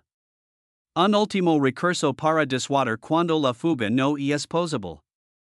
Y escapar a menudo no es posible cuando la amenaza proviene directamente de arriba. Un pie presiona hacia abajo. Un cuerpo tropieza. El casco de un barco raspa el suelo poco profundo. En esos momentos, la raya no hay. Reacciona. La reacción es rápida, involuntaria y precisa. La cola se mueve hacia arriba en un arco repentino impulsado por poderosos músculos en su base. Encrustada cerca de la cola hay una o más espinas con barbas, estructuras rígidas compuestas de un material similar a la dentina y cubiertas por una vaina de tejido que secreta veneno. Estas espinas no son agujas frágiles. Son armas aceradas, que miran hacia atrás, diseñadas para penetrar y alojarse. Cuando se levantan, no solo perforan la piel. La desgarran, creando heridas que son profundas, irregulares y propensas a sangrados severos. Lo que hace que el arma de la raya sea especialmente peligrosa no es solo el veneno, sino la mecánica de entrega. A diferencia de los animales que inyectan veneno a través de colmillos huecos, la raya depende de la fuerza y la posición. La espina entra en el cuerpo en el ángulo que permite el golpe, a menudo impulsada por el peso total de la persona que está arriba. Esto significa que la profundidad de penetración puede ser extrema. En aguas poco profundas, donde las personas a menudo can hacia adelante o hacia atrás, la espina puede impactar mucho más allá de los pies y las piernas. Los muslos, la ingle, el abdomen y el pecho son zonas vulnerables. Aquí es donde la percepción errónea sobre las lesiones causadas por las rayas se vuelve mortal. Las narrativas populares se centran en los pies y los tobillos, en heridas dolorosas pero manageables. En realidad, el peligro aumenta drásticamente cuando la espina penetra en tejidos más profundos. Una púa que entra en el abdomen puede dañar órganos internos. Un golpe en el pecho puede perforar los pulmones o, en casos raros pero documentados, llegar el corazón. La espina no se cava inofensivamente. Viaja hasta que es detenida por un hueso o resistencia interna. Y debido a que es cerrada, la extracción causa daños adicionales, desgarrando el tejido aún más mientras se retira. El veneno agrava este trauma. El veneno de la raya contiene proteínas que provocan un dolor intenso, espasmos musculares y necrosis de los tejidos. El dolor es inmediato y severo, a menudo abrumador, pero el dolor en sí mismo no es la principal amenaza. El veneno induce vasodilatación, aumentando el flujo sanguíneo hacia la zona y exacerbando el sangrado. También desencadena cascadas inflamatorias que provocan hinchazón, lacul, en espacios confinados, puede comprometer las estructuras circundantes. Cuando se combina con heridas punzantes profundas, esta inflamación puede llevar a un deterioro rápido. En casos donde la espina golpea un gran vaso sanguíneo, la hemorragia puede ser catastrófica. A diferencia de los cortes limpios, las heridas de las rayas son irregulares y difíciles de comprimir efectivamente. El sangrado puede continuar internamente sin ser visible, incluso si el flujo externo parece controlado. Si un órgano es perforado, el sangrado interno puede progresar rápidamente, llevando al shock. El cuerpo responde aumentando la frecuencia cardíaca y redistribuyendo la sangre. Pero, al igual que con otras lesiones traumáticas, esta respuesta puede empeorar la situación al acelerar la pérdida de sangre. El entorno amplifica estos riesgos. Los encuentros con rayas casi siempre ocurren en aguas poco profundas y cálidas, donde las personas están lejos de atención médica avanzada. La evacuación toma tiempo. El movimiento empeora el sangrado. El pánico aumenta la frecuencia cardíaca. Incluso los primeros auxilios adecuados, como la inmersión en agua caliente para neutralizar las proteínas del veneno, solo abordan parte del problema. El calor puede reducir la actividad del veneno, pero no repara el tejido desgarrado ni detiene el sangrado interno. Una herida que parece sobrevivible en la superficie puede ser fatal por debajo. Desde una perspectiva evolutiva, la espina de la raya es un ejemplo notable de una adaptación defensiva moldeada por presiones selectivas desde arriba. Los depredadores que atacan desde un lado o de frente a menudo pueden ser eludidos. Sin embargo, las amenazas desde arriba de un poco espacio para maniobrar. El golpe ascendente es la única opción viable y debe ser decisivo. Un depredador que aprende a evitar las rayas lo hace porque las consecuencias son inmediatas y severas. La evolución favoreció un arma que pudiera penetrar profundamente y causar suficiente dolor y daño para finalizar la interacción de inmediato. Este destino funciona igual de bien contra los humanos. No porque somos objetivos intencionados, sino porque nuestros cuerpos comparten vulnerabilidades con los depredadores naturales de la raya. Los tejidos blandos, los órganos vitales y los grandes vasos sanguíneos están al alcance de la trayectoria de la espina. La raya no apunta en el sentido humano. Ataca de forma reflexiva hacia arriba, hacia cualquier masa que presione hacia abajo. El resultado depende completamente de la anatomía y el ángulo. Hay una trágica ironía en cómo ocurren las lesiones por rayas. El animal no está defendiendo un territorio ni compitiendo por recursos. Está reaccionando ante una amenaza existencial. Los humanos resultan heridos no porque son atacados, sino porque no son conscientes. El camuflaje de la raya, tan efectivo contra depredadores, es igualmente efectivo contra las personas. Pisamos donde deberíamos deslizar. Confiamos en el suelo donde deberíamos suponer que está vivo. En los ecosistemas donde las rayas son comunes, otros animales se adaptan en consecuencia. Los peces grandes se acercan cautelosamente desde un lado.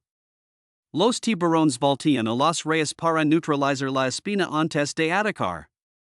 Estos comportamientos reflejan una comprensión del peligro que representa el arma.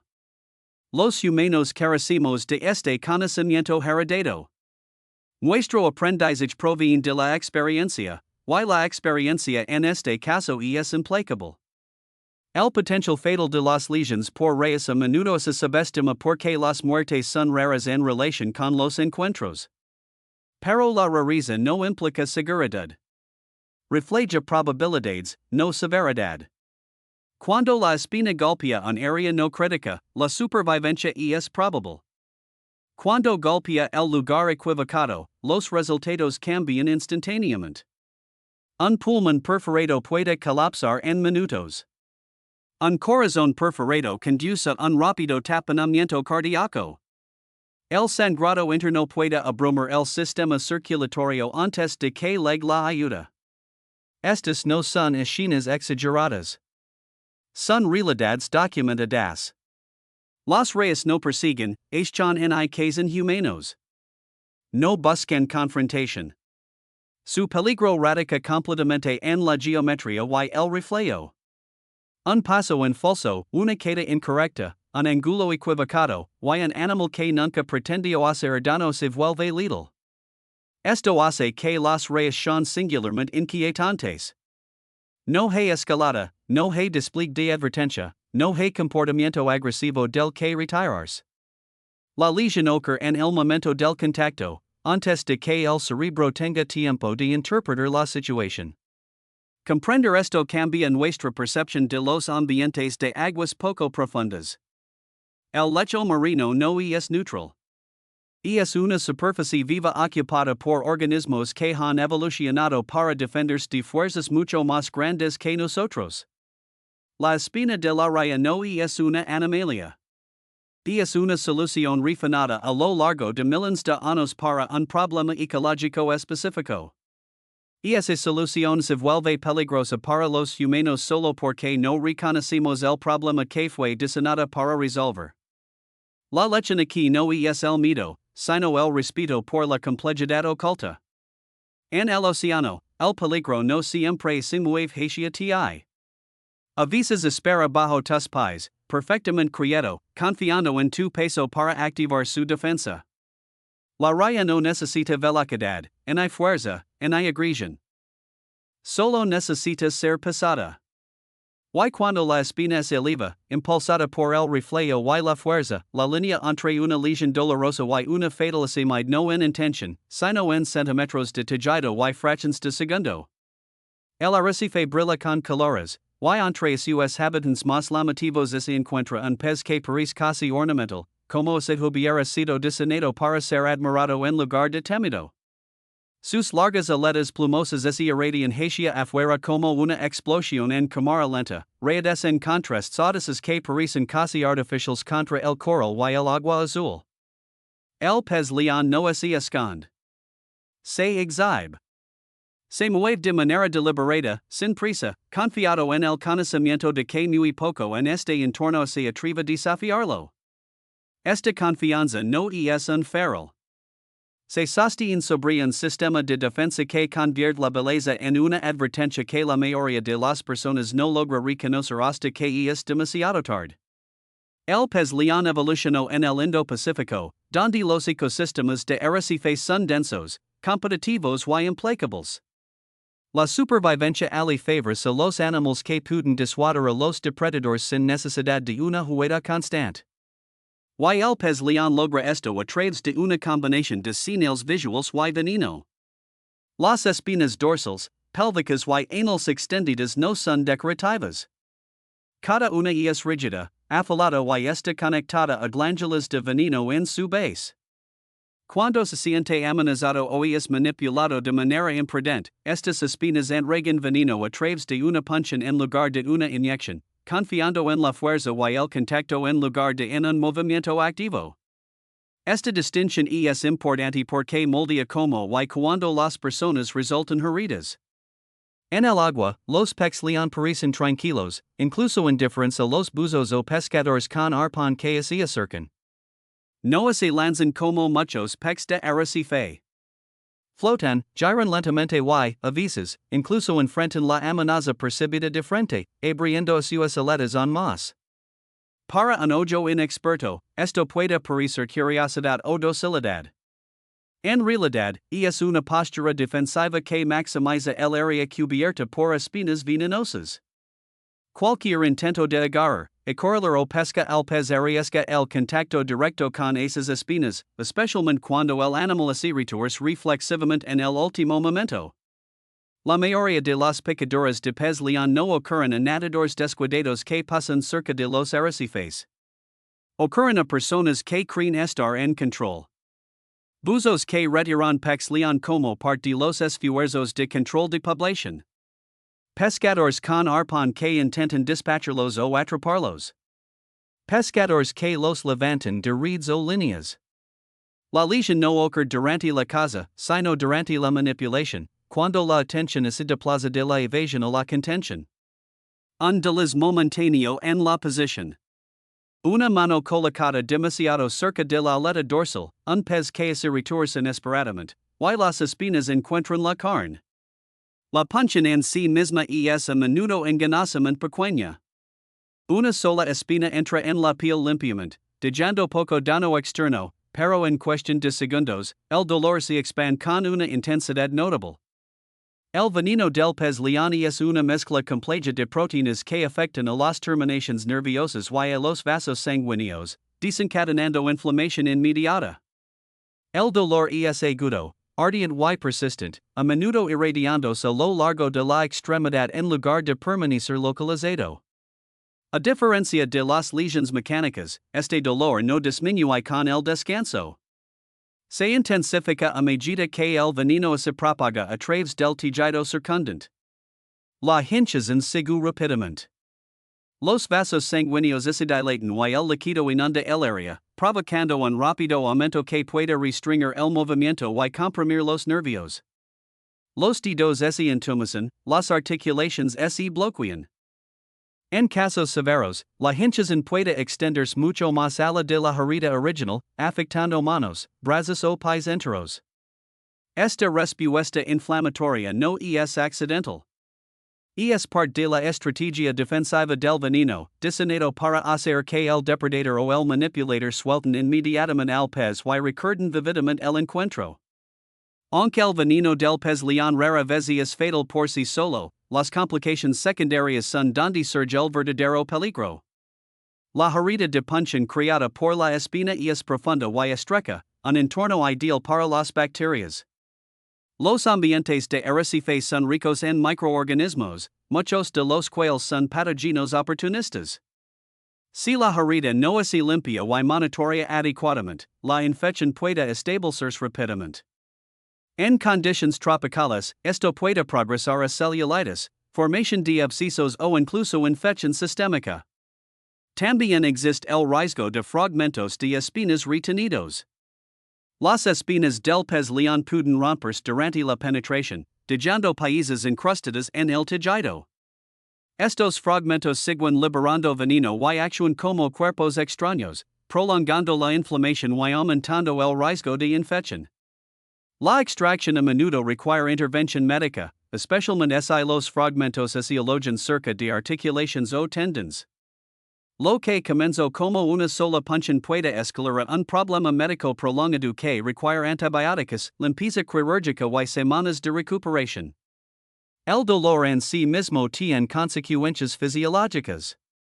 El dolor severo desencadena respuestas de esters que elevan la frecuencia cardíaca y la presión arterial. En individuos con condiciones subyacentes, esto puede precipitar complicaciones que no están directamente relacionadas con el veneno.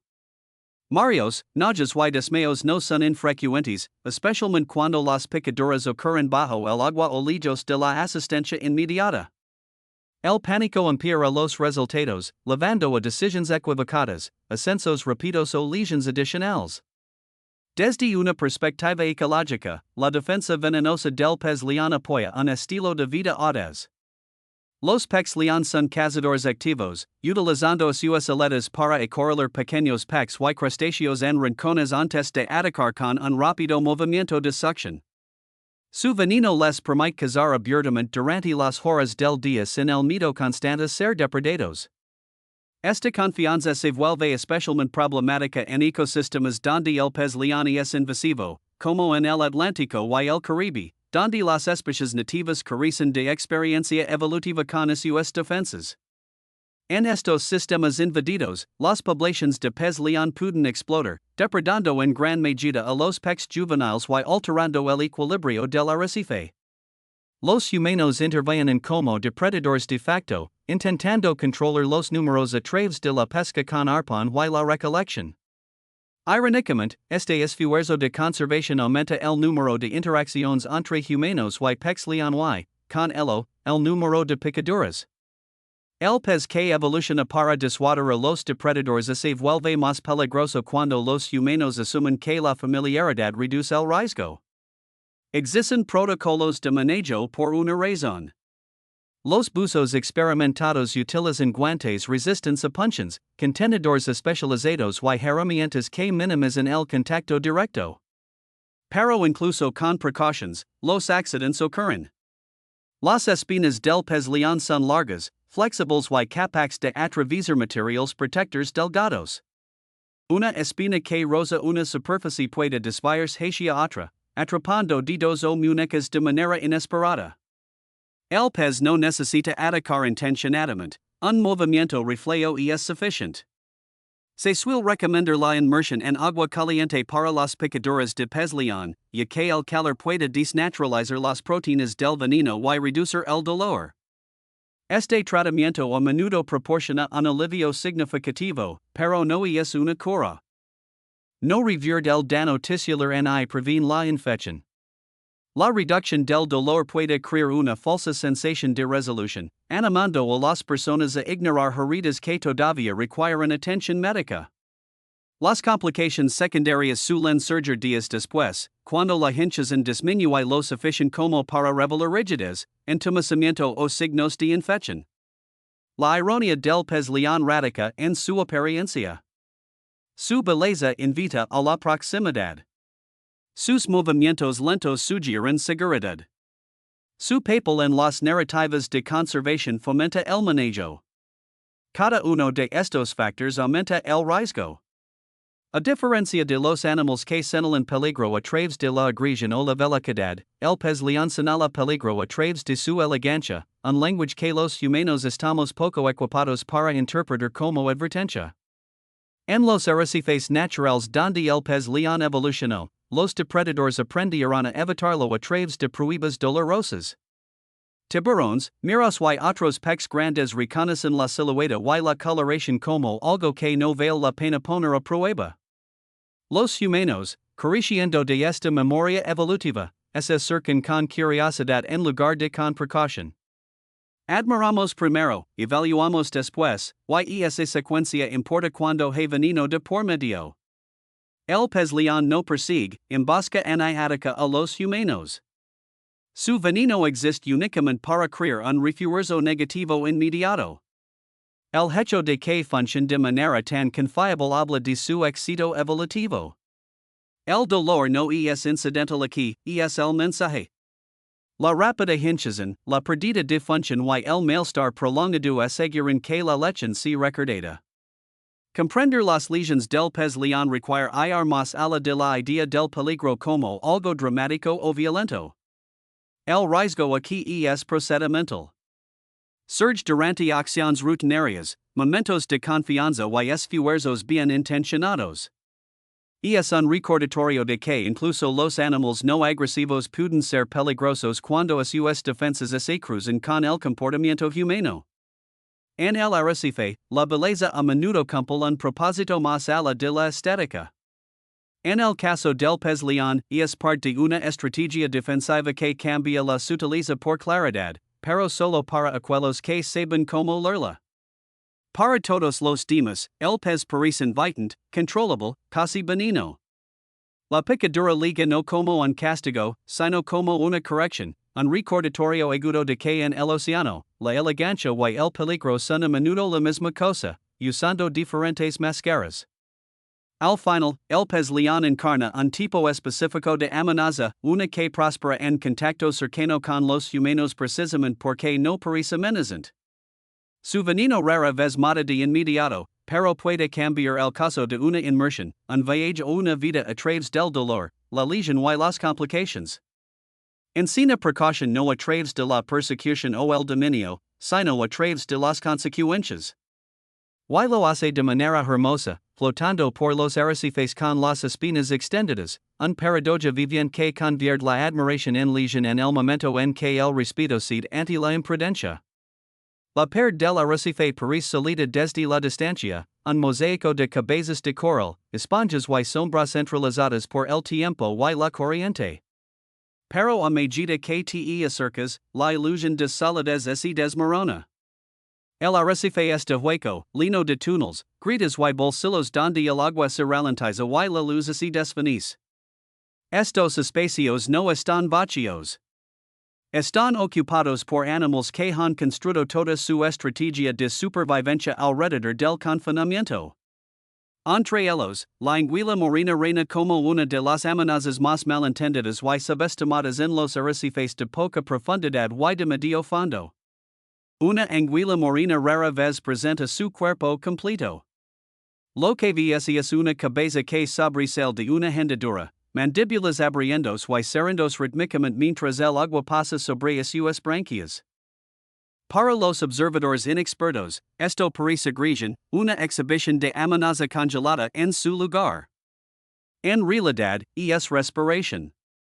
Las marinas carecen de la capacidad de bombear agua sobre sus branquias abriendo y cerrando la boca como la mayoría de los peces. Deben mantener la boca abierta continuamente para respirar. Esta exposición constante de los dientes crea la falsa impresión de que el animal está perpetuamente listo para morder cuando en realidad simplemente está vivo. Pero esta mala interpretación tiene un efecto doble.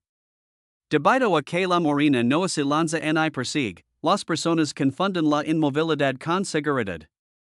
La anguila permanece anclada dentro de su agujero, su cuerpo enrollado profundamente dentro del arrecife, los músculos tensos contra la piedra. Esta postura no es pasiva, es mecánicamente ventajosa. El cuerpo alargado de la anguila y sus poderosos músculos axiales le permiten ejercer una fuerza tremenda en espacios confinados. Cuando muerde, lo hace desde una posición de ventaja, utilizando la roca circundante como soporte. El arrecife mismo se convierte en parte del arma.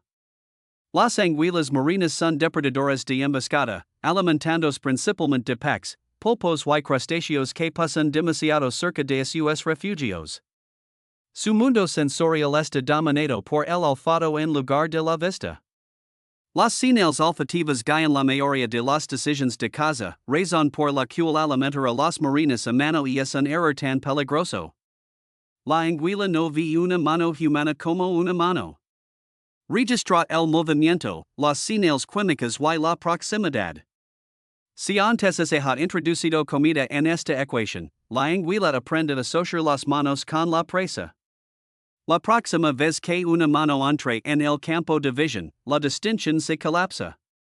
La mordida en sí es solo el comienzo.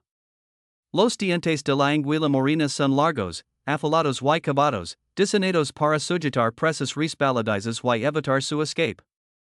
A diferencia de los tiburones, que cortan y sueltan, las marinas muerden y sostienen.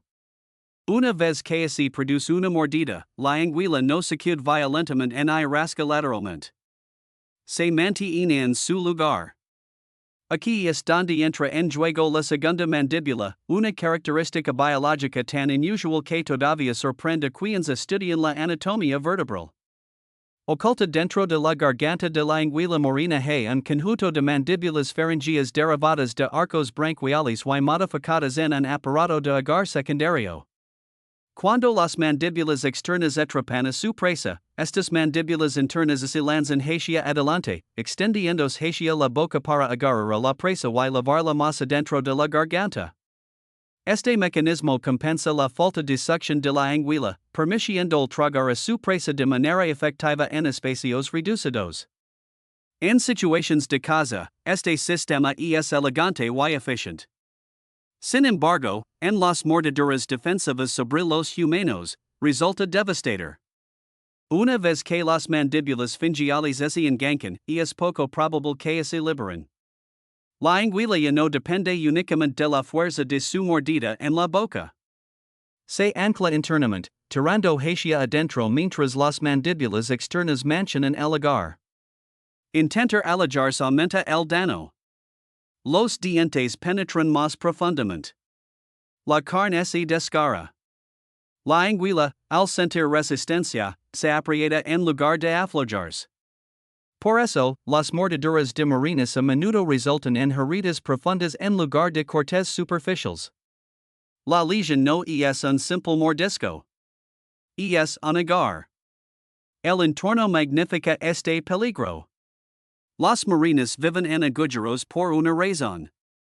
La roca circundante limita su capacidad de retroceder, pero también limita la tuya. Las manos que se colocan en las grietas a menudo no pueden retirarse rápidamente. Los guantes se quedan atrapados. Los nudillos raspan el coral. La pánico se apodera. La anguila, al sentir presión y movimiento dentro de su refugio, interpreta esto como una amenaza depredadora. La respuesta es inmediata y decisiva. No hay un golpe de advertencia. La mordida es la advertencia. Una vez que la piel se rompe, surge una amenaza secundaria que a menudo es más peligrosa que la mordida misma. Las marinas tienen una reputación de causar infecciones severas, y esta fama está bien ganada. Sus bocas albergan densas comunidades bacterianas adaptadas para descomponer el tejido de la presa y prosperar en ambientes cálidos y ricos en nutrientes. Estas bacterias no son inherentemente maliciosas, pero cuando se introducen en el tejido humano a través de heridas profundas, pueden proliferar rápidamente. La estructura de la herida agrava este riesgo. Las mordeduras de marina crean canales estrechos y profundos que son difíciles de limpiar a fondo. La penetración de oxígeno es limitada, creando conditions favorables para las bacterias anaerobias. Incluso con una limpieza superficial rápida, los microbios pueden quedar atrapados profundamente en el tejido, donde se multiplican sin ser molestados. La infección puede no ser evidente de inmediato. El enrojecimiento, la hinchazón y el dolor pueden desarrollarse horas o días después, progresando hacia la formación de abscesos, celulitis o infección sistémica si no se trata. En algunos casos, fragmentos de dientes pueden desprenderse y quedar encrustados en la herida. Los dientes de marinas son fuertes pero frágiles, y la rotura durante mordidas contundentes no es poco común. Los fragmentos retenidos actúan como cuerpos extraños, provocando inflamación y proporcionando superficies para la colonización bacteriana. Puede ser necesaria la extracción quirúrgica, particularmente si el fragmento se aloja cerca de tendones, articulaciones o estructuras neurovasculares. La ironía es que muchas mordeduras de marina ocurren no durante comportamientos imprudentes, sino durante la curiosidad y la familiaridad. Los buceadores acostumbrados a ver marinas en los mismos lugares comienzan a tratarlas como parte del entorno en lugar de como animales. Los fotógrafos se acercan más para obtener mejores ángulos. Las manos se introducen en los agujeros para estabilizarse o recuperar equipo perdido. En regiones donde se ha alimentado a las marinas intencionalmente, su comportamiento cambia sutilmente. Se vuelven más activas durante el día, emergen más de sus refugios y responden más rápidamente al movimiento. Estos cambios aumentan la probabilidad de mordeduras accidentales. Alimentar a las marinas es particularmente peligroso porque interrumpe los patrones de comportamiento natural. En la naturaleza, las marinas cazan de noche o en condiciones de poca luz, respondiendo principalmente a las pistas olfativas. Alimentarlas a mano les enseña a asociar la actividad diurna y la presencia humana con comida. Este condicionamiento no las hace agresivas, pero sí reactivas. El margen de error se reduce drásticamente. Una mano que huele débilmente a pescado o incluso a alimentaciones anteriores puede desencadenar una respuesta de alimentación antes de que las señales visuales puedan anularla. Desde un punto de vista ecológico, la mecánica de la mordida de la marina es un producto de su nicho. Vivir en grietas significa que la presa no siempre puede ser sometida a través de la velocidad o la succión. Una estrategia de agar y retención asegura el éxito. Las mandíbulas fingiales proporcionan redundancia, evitando que la presa escape incluso si el agar inicial es imperfecto. Este sistema funciona excepcionalmente bien contra peces y pulpos. Contra las manos humanas, crea lesiones que son desproporcionadas al tamaño del animal. Las marinas no son grandes depredadores en el contexto de los ecosistemas de arrecifes. Muchas especies son modestas en longitud y hasta las más grandes no son depredadores apos. Pero el tamaño es irrelevante cuando se alinean la palanca, la anatomía y el entorno. Una marina no necesita dominar en aguas abiertas. Solo necesita que te encuentres con ella en sus términos, dentro de su territorio, donde el movimiento está restringido y la retirada es lenta. La persistencia de la mordida es lo que distingue a las marinas de muchos otros animales de arrecife. La mayoría de las mordeduras defensivas son breves, diseñadas para asustar y despegar. La marina es adhesiva. Se aferra porque aferrarse es como se alimenta. Solta no es parte de la secuencia reflexiva. La liberación a menudo ocurre solo cuando la anguila se siente segura nuevamente o cuando fuerzas externas intervienen. Esto prolonga el contacto y aumenta el daño en los tejidos. Comprender las lesiones de las marinas requiere abandonar la idea de que el peligro se escala con la agresividad. Las marinas no persiguen a los nadadores. No patrullan aguas abiertas. No defienden territorio como lo harían los tiburones o los peces grandes. Su peligro radica en su predictabilidad. Las manos en los agujeros son mordidas. Alimentar provoca respuestas. La resistencia agrava las lesiones. Estos patrones se repiten en diversas regiones y especies porque están arraigados en la anatomía y la ecología, no en el temperamento. El arrecife enseña lecciones en silencio a través de la estructura y la repetición, en lugar de a través del espectáculo. La anguila marina es parte esa lección. Ocupa el espacio negativo, los huecos y sombras que la gente trata como vacíos. Respond no a muestras de amenaza o dominancia, sino a intrusiones y señales químicas. Muerde no para castigar, sino para asegurar. La frase la mordida que no suelta no es metafórica. Describe una realidad mecánica moldeada por millones de años de evolución. Dos conjuntos de mandíbulas, uno visible y otro oculto, trabajan en secuencia para asegurar que, una vez que se establece el contacto, la fuga es poco probable. Esto se suma un entorno bacteriano propenso a infecciones y una arquitectura de heridas que resiste tratamientos fáciles, resultando en una lesión mucho más grave de lo que el tamaño del animal sugiere. Las marinas no son villanas del arrecife. Son especialistas exquisitamente adaptadas a un estilo de vida muy específico. Los problemas surgen cuando los humanos ignoran esa especialización y invaden espacios que no están diseñados para manos, dedos o curiosidad. El arrecife no es un telón de fondo. Es una estructura habitada y los agujeros dentro de él no están vacíos. Cuando una mano entra en uno de esos agujeros, la marina no ve a una persona. Ve un objeto donde los objetos no deberían estar y responde de la única manera que su biología permite. Al final, las mordeduras de marina son prevenibles, no a través de violencia o dominio, sino mediante la moderación. Mantén las manos fuera de los agujeros. No aliments. Respeta la arquitectura del arrecife y a los animales que lo habitan. La marina permanecerá donde siempre ha estado, observando desde las sombras, abriendo y cerrando sus mandíbulas, no en amenaza, sino en respiración, esperando que el mundo pase o cometa un error que no pueda deshacer. Las aguas abiertas cerca de los arrecifes y los cadas parecen estar vivas con movimiento. La luz del sol se fractura en fragmentos brillantes al penetrar en la superficie, rebotando en escamas, burbujas y partículas flotantes. Todo aquí destella, refleja y se mueve. Pequeños peces giran al unísono, creando ondas de plata que aparecen y desaparecen en un instante. Los depredadores patrullan los bordes, observando no formas, sino perturbaciones en este constante ruido visual.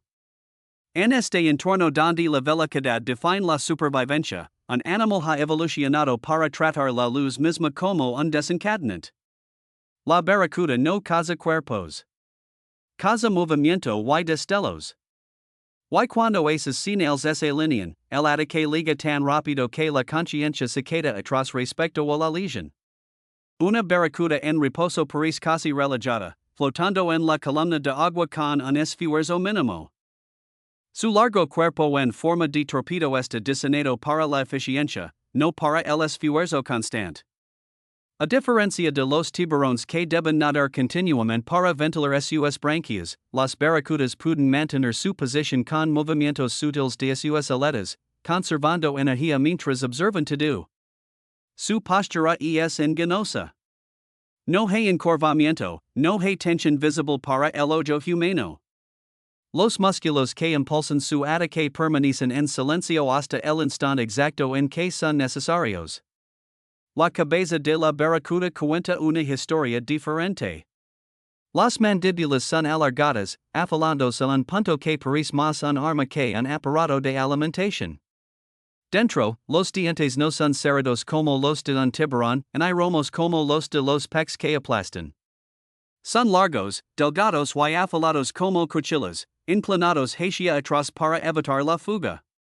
Estos dientes no están diseñados para hacer ni aplastar, sino para cortar limpiamente a través de la carne con resistencia mínima. Cuando las mandíbulas se cierran, no hay molienda ni desgarramiento. Hay separación. La velocidad es la ventaja definitoria de la barracuda. Su cuerpo está reforzado con potentes fibras musculares blancas capaces de contracciones explosivas. Estos músculos no están diseñados para resistencia. Están hechos para la aceleración. Cuando la barracuda ataca, no aumenta su velocidad gradualmente. Libera energía almacenada en una explosión repentina que la impulsa hacia adelante más rápido de lo que la mayoría de los peces pueden reaccionar. La distancia cubierta en esa explosión es corta, pero el tiempo que toma es aún más breve. Desde la iniciación hasta el impacto, el ataque puede ocurrir en menos tiempo del que le toma al sistema nervioso humano registrar la sorpresa. El tiempo de reacción es una limitación biológica. Incluso en condiciones ideales, los humanos requieren una fracción de segundo para percibir una amenaza y iniciar movimiento. Bajo el agua, donde la percepción es ralentizada por la refracción y el sonido se comporta de manera impredecible, la demora aumenta. La barracuda explota esta brecha a la perfección. No persigue. No comunica su intención. El ataque ocurre completamente dentro de la ventana donde la reacción es imposible. Lo que desencadena este ataque no es el tamaño o la forma, sino el contraste y el movimiento. Las barracudas son depredadores orientados visualmente con una aguda vista adaptada para aguas poco profundas y brillantes. Se sienten atraídas por destellos de luz que se asemejan a los reflejos producidos por peces que huyen. Un movimiento rápido de un brazo, un equipo colgante, un reloj joyas brillantes pueden emitir estas señales. Para el sistema sensorial de la barracuda, estos destellos no se registran como humanos, sino como presas en apuros. Por eso, muchos encuentros con barracudas se describen como accidentes en lugar de ataques. El pez no se acerca con la intención de dañar a una persona. Responde reflejamente a un estímulo que coincide con su plantilla de caza. Cuando esa plantilla se satisface, el cuerpo actúa antes de que el cerebro tenga tiempo de reconsiderar. El resultado es un ataque que se siente repentino, no provocado y inexplicable para la víctima. La lesión en sí refleja el destino de la barracuda. Los dientes penetran profundamente y de manera limpia, dejando a menudo heridas estrechas pero severas. A diferencia de las mordeduras que aplastan, estas lesiones pueden cortar tendones, músculos y vasos sanguíneos con una precisión quirúrgica. La pérdida de sangre puede ser inmediata y significativa, especialmente cuando están involucrados vasos mayores. Debido a que el corte es limpio, el dolor puede inicialmente sentirse menos intenso de lo esperado, otra peligrosa discrepancia entre la percepción y la realidad. La adrenalina enmascara la sensación mientras el sangrado continúa sin control. Los ataques de barracuda a menudo tienen como objetivo extremidades en movimiento. Las manos, brazos y piernas son los puntos de contacto más comunes. No porque el pez apunta deliberadamente, sino porque estas partes se mueven y reflejan la luz más prominentemente. Una patada rápida, un giro repentino, un equipo que atrapa el sol en el ángulo equivocado, y el estímulo está completo. El pez cierra la distancia antes de que el movimiento termine. Desde una perspectiva ecológica, esta estrategia es brutalmente eficiente. Los entornos de arrecife están abarrotados y son competitivos. Las especies de presas sobreviven al detectar depredadores temprano y reaccionar instantáneamente. Un depredador que puede superar el tiempo de reacción rompe ese sistema por completo. La barracuda no necesita sigilo en el sentido tradicional. Se basa en la inevitabilidad. Una vez que se detecta la señal, el resultado está determinado por la física, no por decisiones.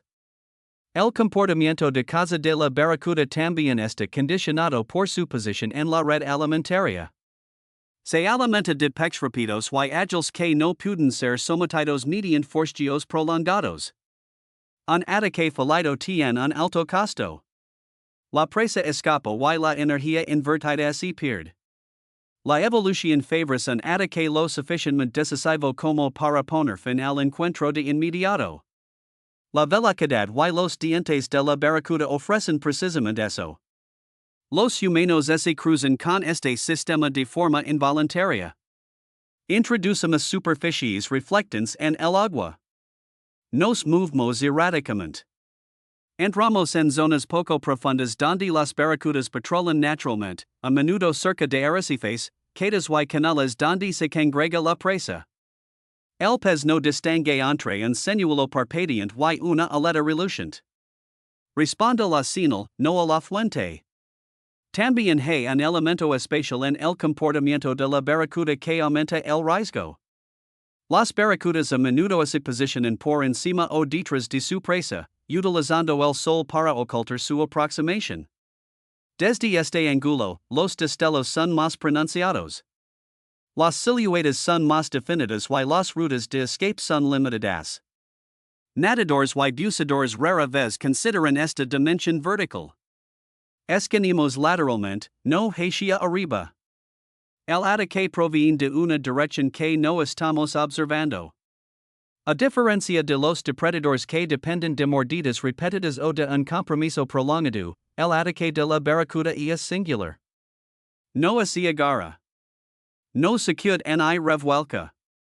Golpea y a menudo suelta de inmediato, especialmente si el objeto no se comporta como presa después del ataque. Pero el hecho de solta no significa seguridad. El daño ya está hecho. Los tendons pueden ser seccionados, dejando extremidades inservibles. La hemorragia puede ser lo suficientemente severa como para inducir un shock. En aguas abiertas, lejos de ayuda inmediata, estas lesiones pueden escalar rápidamente. Las infecciones también son una preocupación.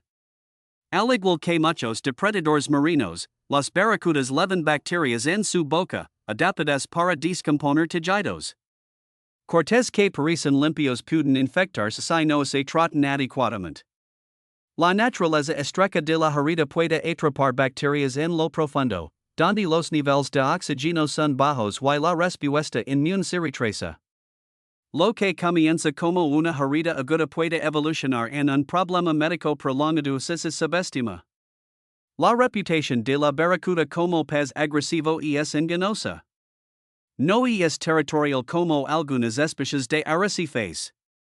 No defiende nidos ni persigue intrusos. Su peligro radica por completo en sus reflejos.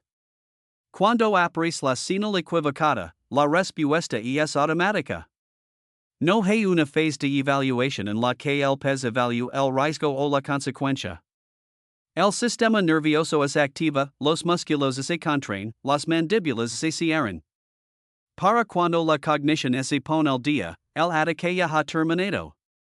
Esta naturaleza reflexiva es lo que hace que las barracudas sean particularmente inquietantes.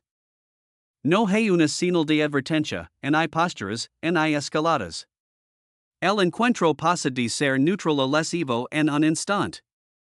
Los sobrevivientes a menudo describen no haber visto el pez en absoluto, solo sintiendo el impacto y el dolor después. Esto no se debe a que la barracuda estuviera oculta, sino a que se movió más rápido que la conciencia.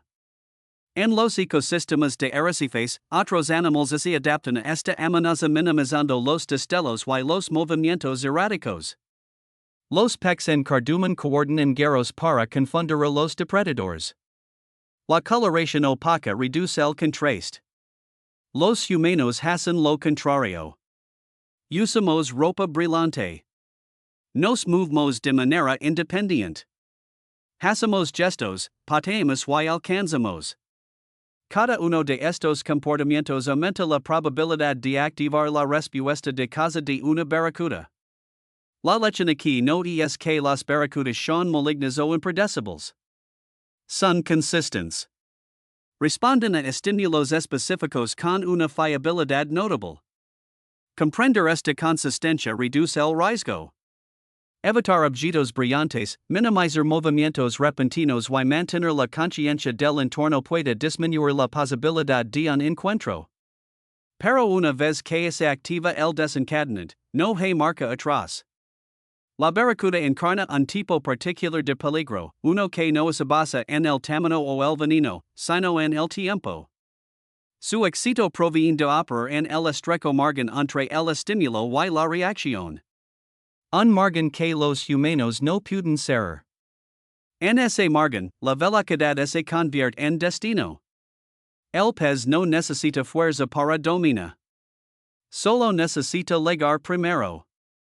Al final, la barracuda sigue siendo lo que siempre ha sido, un especialista en luz y movimiento, un depredador afanado para provocar los momentos más rápidos en el constante caos del arrecife. Y es un recordatorio de que en el océano el peligro no siempre se anuncia con formas imponentes o aproximaciones lentas. A veces liga como un destello, una borin, un impacto repentino que ocurre antes de que la mente pueda preguntar que acaba de suceder. Para cuando la pregunta se forma, la respuesta ya está escrita en sangre y tejido entregados por un golpe más rápido que el propio pensamiento. El fondo del arrecife, a primera vista, parece ocupado pero inofensivo. Una ciudad de baja altura de escombros de coral, conchas rotas y túneles donde pequeños animales desaparecen cuando las sombras pasan por encima.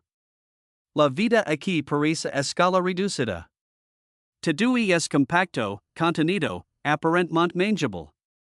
Y es aquí donde la mente se relaja, asumiendo que el peligro viene con el tamaño, los dientes o las exhibiciones de amenaza obvias. Pero entre las grietas y los escombros vive un animal que viola completamente esa suposición. El camarón mantis es lo suficientemente pequeño como para caber en tu mano, pero capaz de ejercer fuerzas que rivalizan con maquinaria industrial. No depende de veneno, sigilo o masa. Se basa en una física tan extrema que el agua misma se convierte en parte del arma. Los camarones mantis no son camarones en absoluto, sino estomatopodos, una antigua línea de crustáceos que se diversificó temprano y evolucionó por un camino radicalmente diferente. Sus cuerpos son compactos y acarizados, segmentados en placas rígidas que protegen órganos vitales y anclan potentes músculos. Viven en túneles cavados en coral o sedimento, a menudo reforzando estas estructuras con escombros, conchas y restos. Estas construcciones no son refugios temporales.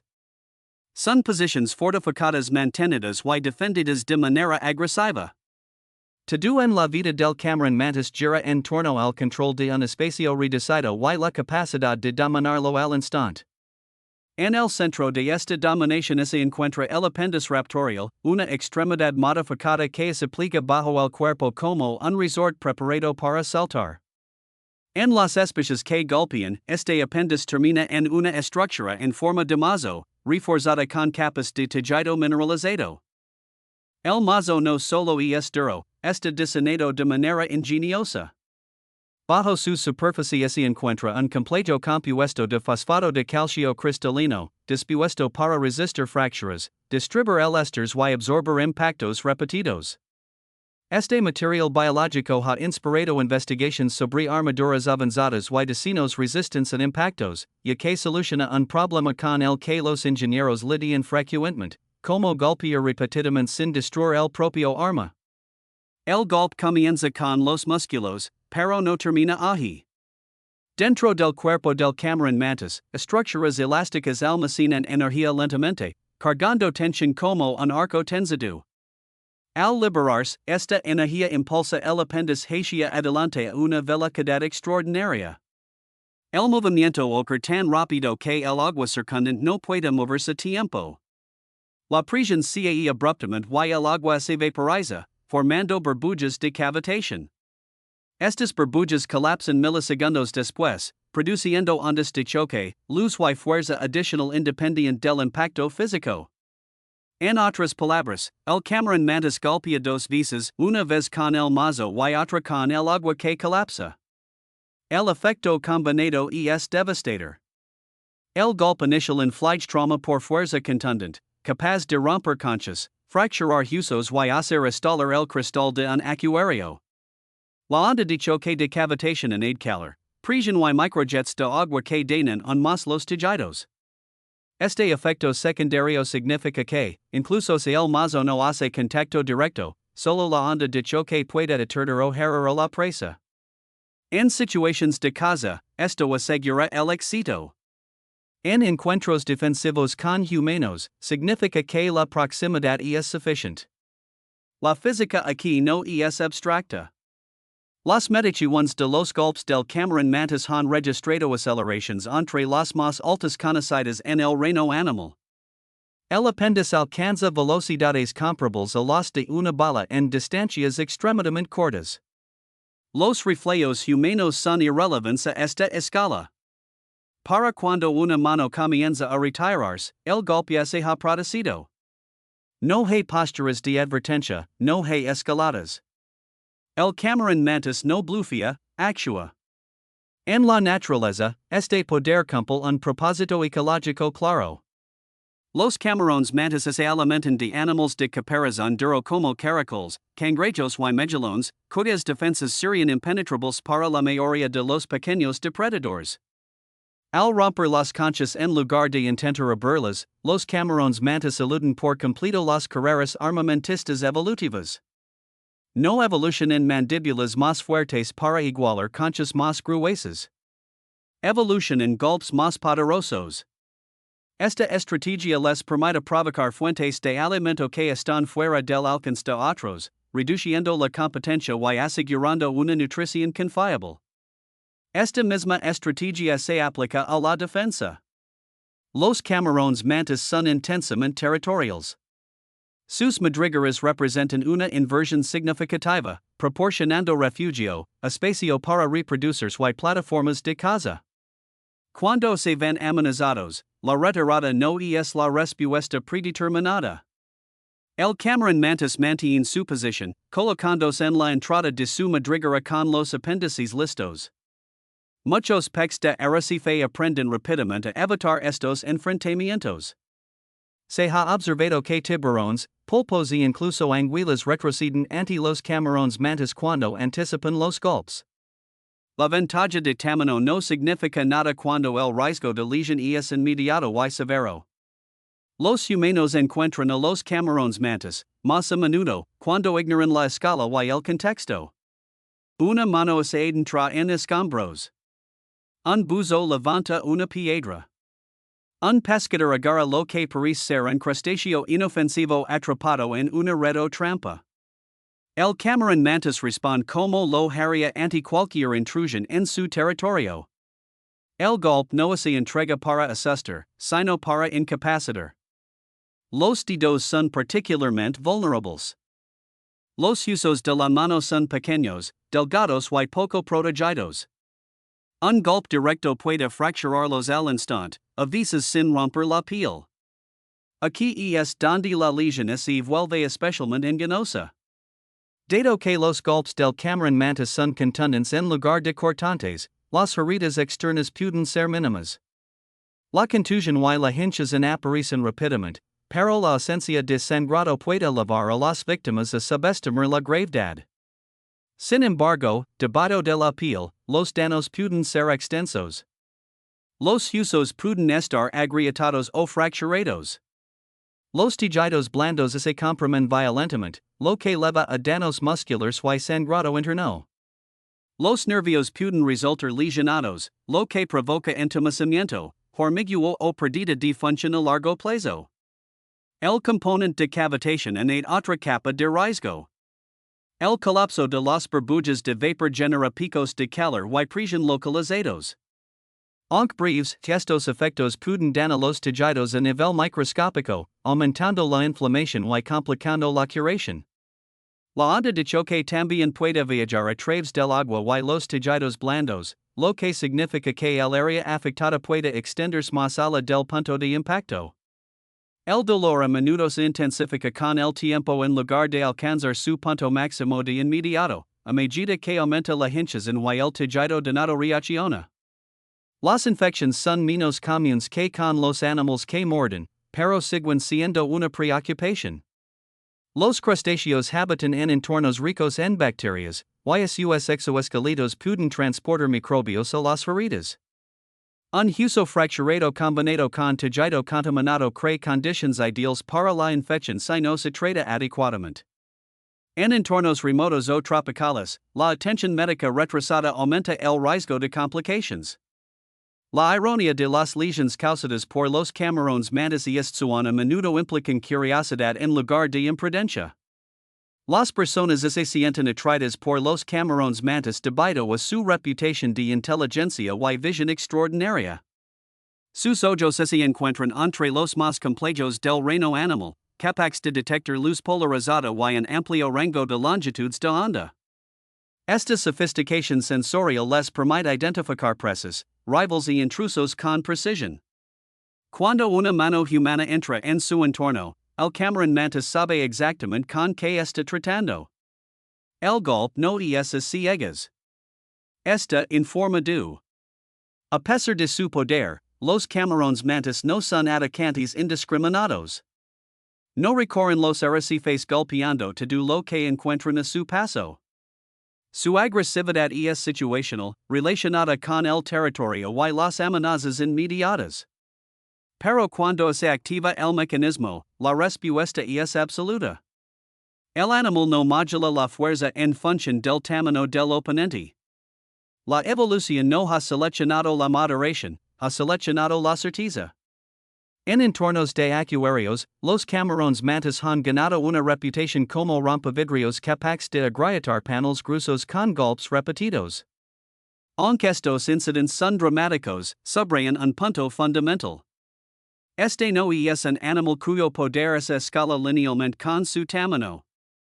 El camarón mantis concentra la fuerza en un área de contacto diminuta, amplificando el impacto más allá de lo que la intuición sugiere. Una pequeña masa que se mueve a gran velocidad puede ser más destructiva que una masa grande que se mueve lentamente. La física no se preocupa por las apariencias. Desde un punto de vista ecológico, el camarón mantis ocupa un nicho único. Es tanto depredador como ingeniero, moldeando su entorno al romper conchas, reorganizar escombros y mantener túneles que otras especies utilizan más tarde. Su presencia influye en la biodiversidad local, controlando las poblaciones de presas con caparazón duro y alterando la estructura del sustrato. No es un personaje de segundo plano. Es una fuerza activa en la dinámica del arrecife. Los humanos que ingresan a este sistema a menudo malinterpretan las señales. Asociamos el peligro con el tamaño y la pasividad con la seguridad. El camarón mantis contradice ambas suposiciones. Es pequeño y proactivo, con un aspecto frágil y una capacidad de acción violenta. La lección que ofrece es incómoda porque desafía nuestra forma de evaluar el riesgo. El poder no siempre es visible. La amenaza no siempre es ruidosa. La frase, el golpe que rompe en huso no es una hipérbole. Es una descripción literal de un mecanismo biológico refinado a lo largo de miles de años. Una extremidad a resort, un garrote mineralizado, la física de la cavitación y el comportamiento territorial se combinan en un arma que no necesita dientes ni veneno para causar lesiones graves. Todo lo que necesita es proximidad y malentendidos. Al final, el camarón mantis no es peligroso porque sea agresivo, sino porque está optimizado. Vive en un mundo de superficies duras y espacios confinados donde la indecisión se castiga y la determinación asegura la supervivencia. Cuando los humanos irrumpen en ese mundo sin reconocer sus reglas, las consecuencias son inmediatas y físicas. Un pequeño animal puede causar una gran lesión, no por malicia, sino porque esa es la única lengua que su evolución la ha enseñado a hablar. El arrecife está lleno de tales contradicciones, lugares donde la belleza oculta la fuerza y las formas pequeñas ejercen un poder desproporcionado. El camarón mantis se erige como uno de los ejemplos más claros, un recordatorio de que en el océano, la escala es engañosa y el peligro a menudo se mide no en tamaño, sino en velocidad, estructura y la implacable precisión del destino natural. El arrecife se siente tranquilo, casi juguetón, cuando un pez globo aparece en escena. Su movimiento es pesado, su cuerpo redondado y compacto, aletas ondeando como pequeñas banderas en una corriente suave. No hay nada depredador en su postura, nada que sugiera urgencia o amenaza. Entre las líneas afiladas de los corales, las espinas de los erizos y los ojos cansados de los peces más grandes, el pez globo parece casi cómico, un animal más parecido a un accidente que a un arma. Esta apariencia no es una coincidencia. Es un camuflaje de otro tipo, diseñado no para ocultar el peligro, sino para invitar a la subestimación. Los peces globo ocupan un nicho ecológico extraño. No son nadadores veloces. No cazan de manera agresiva. No persiguen ni emboscan. En cambio, dependen de una de las defensas bioquímicas más potentes que ha evolucionado un vertebrado. Su poder no reside en dientes, garras o velocidad, sino en una molécula tan eficiente que una cantidad menor que un grano de harina pueda acabar con la vida humana al interrumpir la función más fundamental del cuerpo, la respiración. La tetrodotoxina es el centro de esta defensa. No es producida por el pez globo mismo como el veneno que producen las serpientes o las medusas. En cambio, provienen de bacterias simbióticas adquiridas a través de la dieta del pez globo y acumuladas en sus tejidos con el tiempo. Esta toxina se concentra en órganos específicos, particularmente en el hígado, los ovarios, la piel y a veces en los músculos. El pez globo se convierte no solo en tóxico, sino en estratégicamente tóxico, convirtiendo a sus partes más vulnerables o más propensas a ser manipuladas en reservorios de disuasión química. Desde un punto de vista evolutivo, este arreglo es brutalmente efectivo. Los depredadores que muerden a un pez globo no necesitan morir para aprender la lección. Una enfermedad grave, parálisis o una experiencia cercana a la muerte son suficientes para asegurar la evitación en el futuro. La toxina no necesita ser inyectada. Solo necesita ser ingerida o absorbida a través de membranas mucosas o piel de nada. Esto significa que incluso una muestrio curioso se castiga. No hay una mordida de prueba segura. La tetrodotoxina actúa interfiriendo con los canales de sodio dependientes de voltaje en las células nerviosas y musculares. Estos canales son esenciales para generar y propagar señales eléctricas.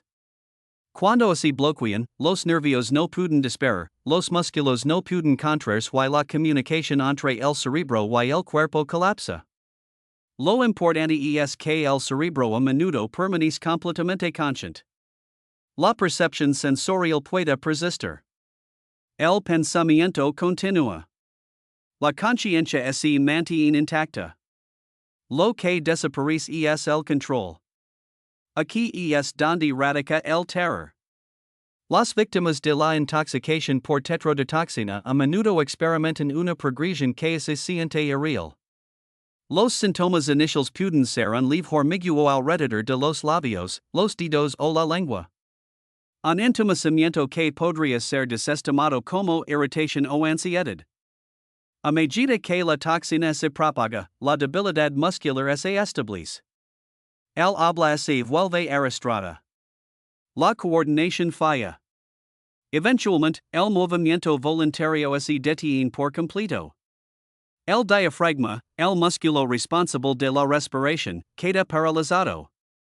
El cuerpo sabe que necesita respirar.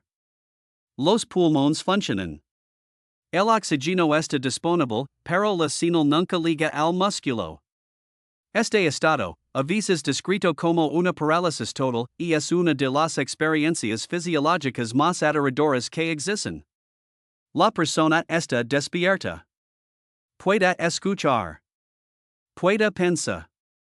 Puede sentir como su pecho se eleva y desciende con cada momento que pasa, cada vez de manera más superficial. El pánico acelera el ritmo cardíaco, pero no restaurant la función. Sin ventilación mecánica, sigue la asfixia, no porque falta el aire, sino porque el cuerpo ha sido químicamente desconectado de su propia maquinaria. En la naturaleza, este mecanismo protege al pez globo en cada etapa de la interacción. Los depredadores que intentan tragarse un pez globo a menudo se ven obligados a escupirlo cuando ocurre la inflación. Pero la inflación por sí sola no es la verdadera defensa. Es una táctica de retraso. Mientras el depredador lucha con un objeto espinoso y rígido en su boca, comienza la exposición a la toxina. Incluso el contacto breve con la piel o los tejidos internos puede ser suficiente para inducir enfermedad. El depredador aprende rápido y memorablemente que esta presa no vale el costo. Los seres humanos encuentran esta toxina de dos maneras principales, al manipularla y al consumirla. Ambas implican un malentendido sobre la naturaleza de la amenaza. Manipular pez globo a menudo es motivado por la curiosidad. El pez parece inofensivo. No muerde de forma agresiva. Cuando se siente amenazado, se infla, volviéndose más redondo, más torpe, incluso entrenable para algunos observadores. Esta respuesta anima a las personas a tocar, levantar o posar el pez para fotografías. Al hacerlo, se exponen a la toxina presente en la piel y el moco. Pequeñas abrasiones, cortes o el contacto con tejidos sensibles como los ojos o la boca pueden permitir que el tetrodetoxina entre en el cuerpo. Incluso sin lesions visibles, manipular durante un tiempo prolongado aumenta el riesgo. En algunos casos, la exposición a la toxina ocurre cuando los peces globos son capturados accidentalmente en redes o líneas. Los pescadores intentan quitar los anzuelos o desenredar el pez, sin ser conscientes del peligro.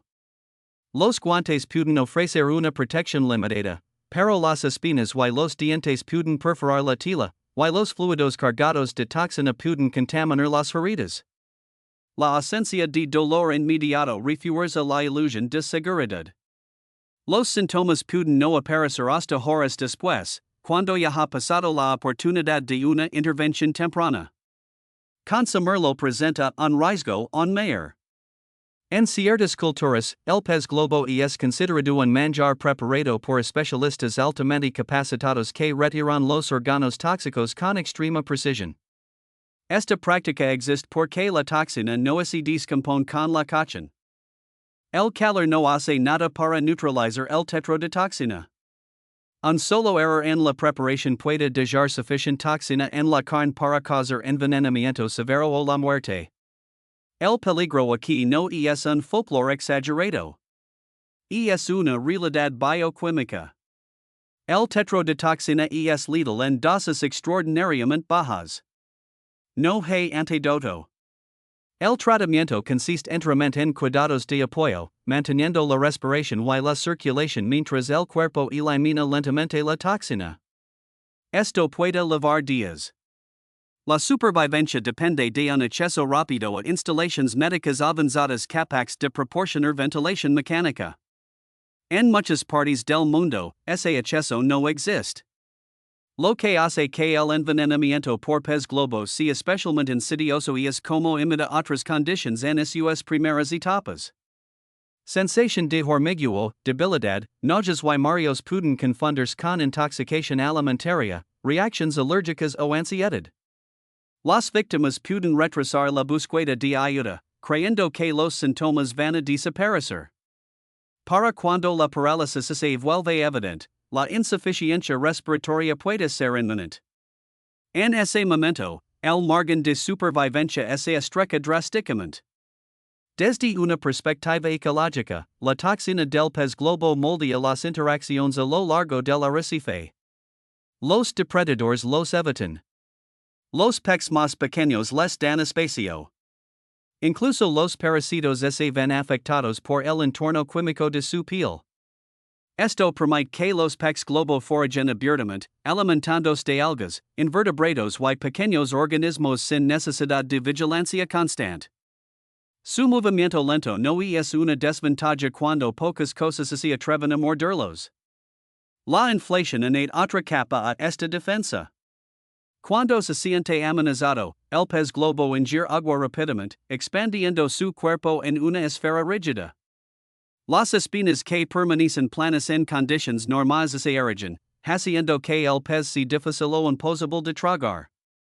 Esta transformación física gana tiempo, pero también aumenta la superficie, exponiendo más tejido rico en toxina. Cualquier depredador que mantenga el contacto durante esta phase absorbe más toxina. Cuanto más dura la interacción, peor es el resultado. Los humanos a menudo malinterpretan la inflación como el peligro principal, asumiendo que el pez podría estallar o causar lesiones a través de medios físicos. En realidad, la inflación es una advertencia, no el arma. La toxina es el verdadero disuasivo, silenciosa y invisible, actuando mucho después de que el pez ha sido liberado o manipulado. La ironía del peligro del pez globo es lo indirecto que se siente. No hay mordida, no hay aguijón, no hay violencia inmediata. La lesión se desarrolla internamente, silenciosamente, mientras las señales nerviosas fallan una tras otra. Esta desconexión entre causa y efecto hace que la experiencia sea especialmente aterradora. Las personas saben que están en problemas, pero no pueden señalar un momento dramático en que comenzó todo. No hay una herida obvia que explique la gravedad de la situación.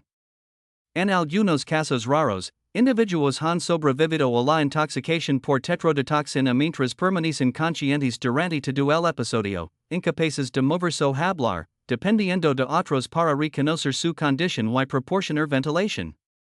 Estos casos destacan la cruel eficiencia de la toxina.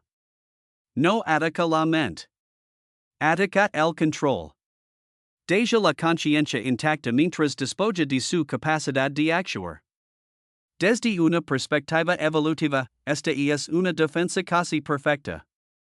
Matar a los depredadores por completo no es necesario. Enseñarles a evitar es suficiente. El tetrodotoxina logra esto con un costo mínimo para el pez globo. No necesita perseguir, luchar o huir.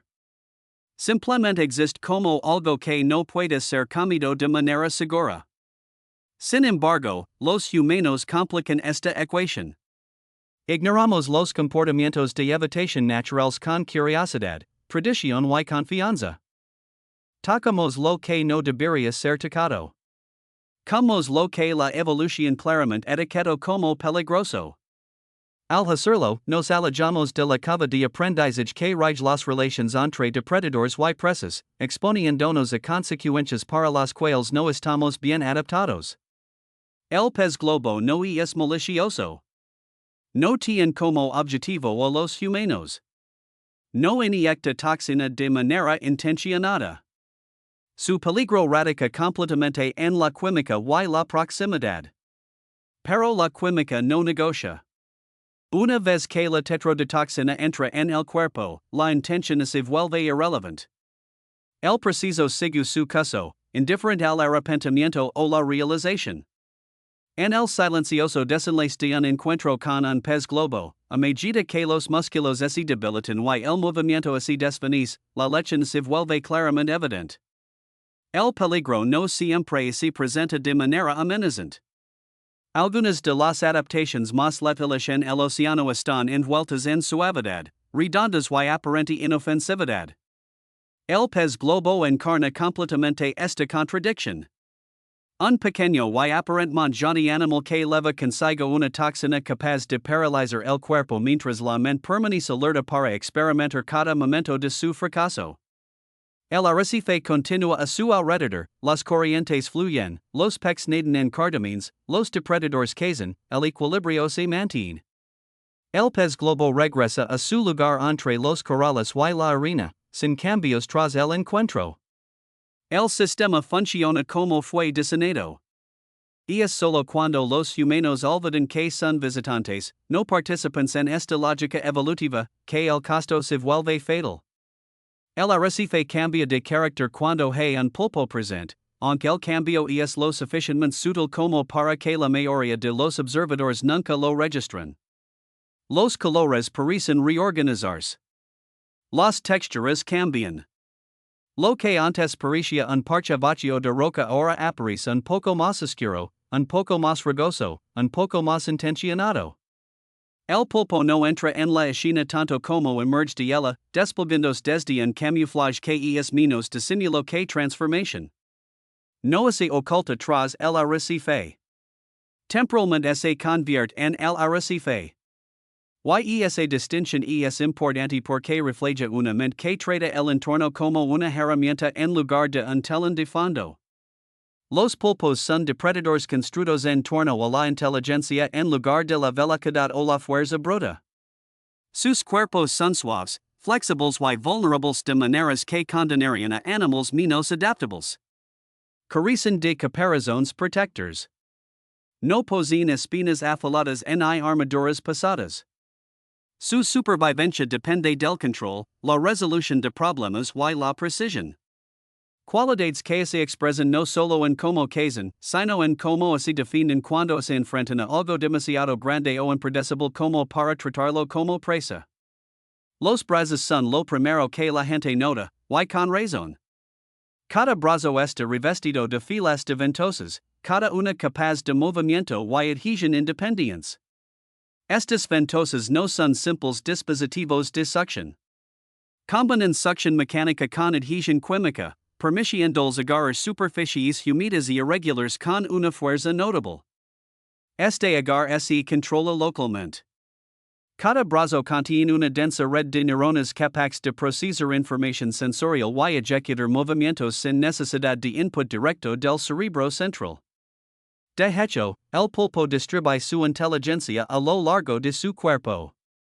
Este control distribuido hace que la interacción física con un pulpo sea mucho más compleja de lo que parece. Un solo brazo puede explorar, agarrar, tirar y ajustar la presión de manera dinámica, respondiendo a la resistencia en tiempo real. Cuando múltiples brazos se involucran simultáneamente, la fuerza combinada puede ser considerable. Un pulpo no necesita dominar una amenaza. Solo necesita anclarse y aplicar palanca.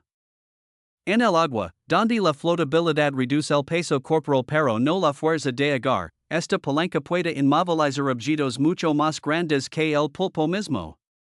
Las personas que subestiman esta habilidad a menudo lo hacen porque el pulpo no parece agresivo. No carga ni adopta una postura amenazante. Se extiende, prueba, un brazo se extiende, se adhiere brevemente, suelta, y luego se adhiere de nuevo en otro lugar. Este comportamiento exploratorio es parte de cómo los pulpos comprenden su entorno. Prueban a través de sus ventosas. Sienten texturas, presión y señales químicas simultáneamente. Para un pulpo, tocar no es un preludio al ataque. Es la forma en que se recopila información. Los problemas surgen cuando este comportamiento exploratorio se malinterpreta como curiosidad inofensiva. Se extienden las manos, los brazos se permiten envolver, se toman fotos.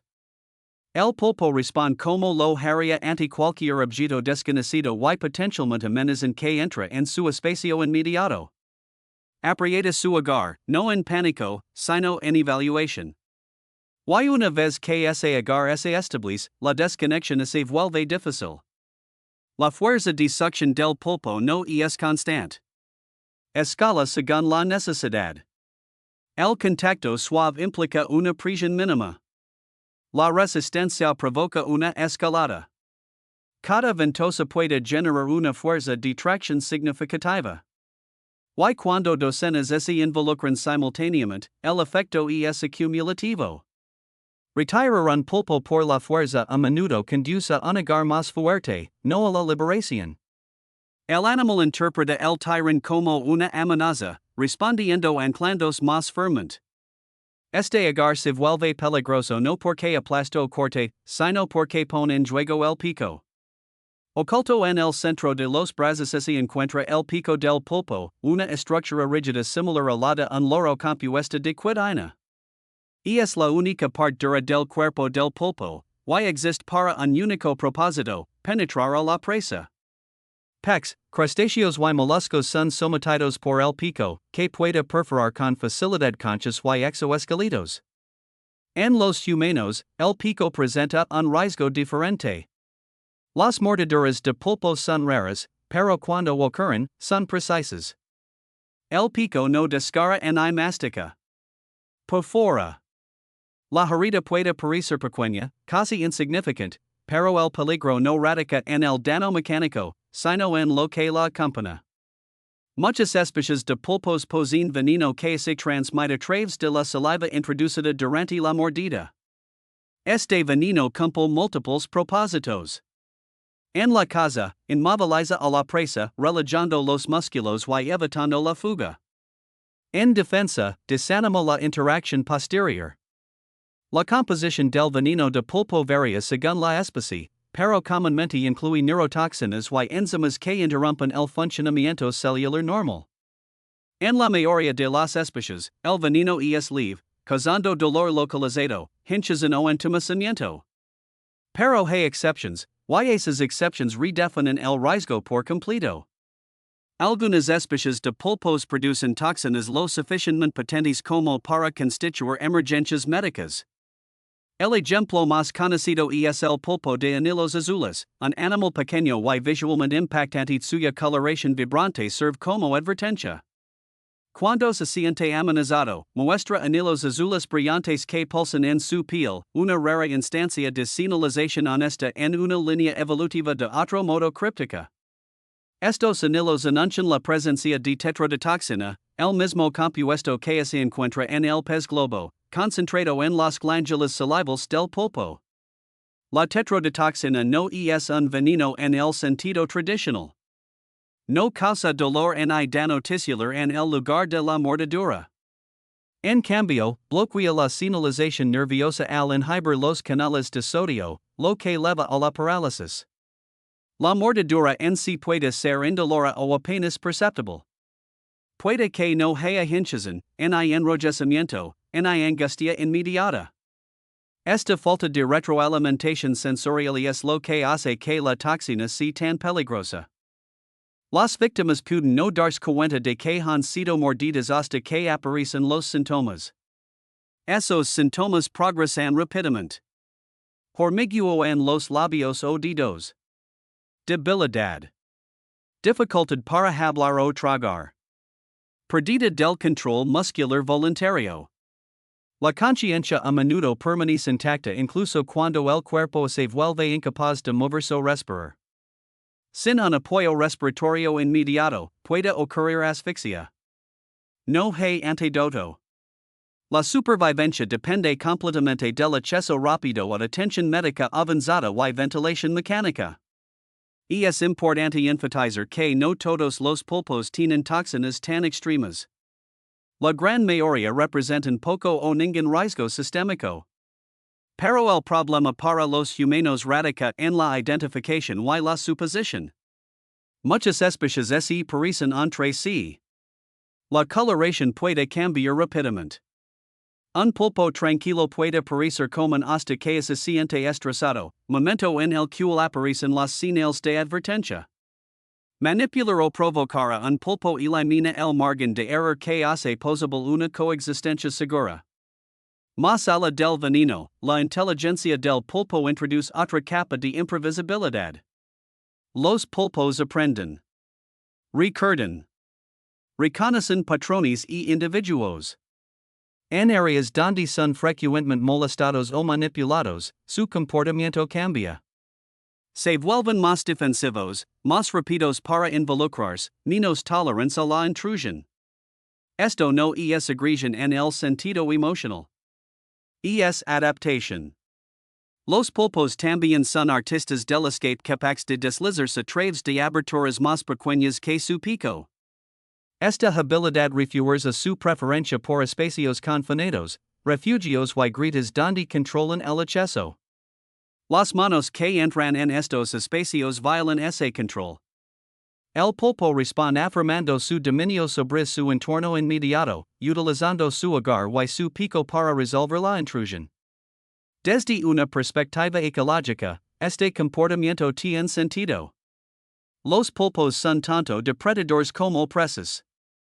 Deben defenderse contra peces, anguilas y mamíferos marinos mientras cazan de manera eficiente. La inteligencia les permite evaluar amenazas y elegir respuestas adecuadas. El veneno y el agar son parte de ese conjunto de herramientas, utilizados selectivamente según el contexto. Los humanos a menudo malinterpretan esta selectividad como docilidad. Se asum que un pulpo que no hay de inmediato es tolerante. En realidad, está evaluando.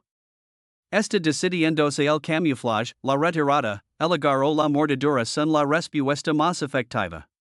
Una vez que se toma esa decisión, se ejecuta con precisión. Por lo tanto, los riesgos asociados con los encuentros con pulpos son situacionales en lugar de universals. Observar un pulpo desde una distancia respetuosa es generalmente seguro.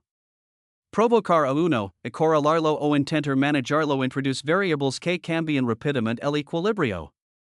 Un agar fuerte limita la escapatoria. Una mordedura de pico introduce veneno. Las toxinas específicas de cada especie determinan la gravedad. La inteligencia asegura que la respuesta sea específica en lugar de aleatoria. Hay una ironía aquí que merece ser reconocida.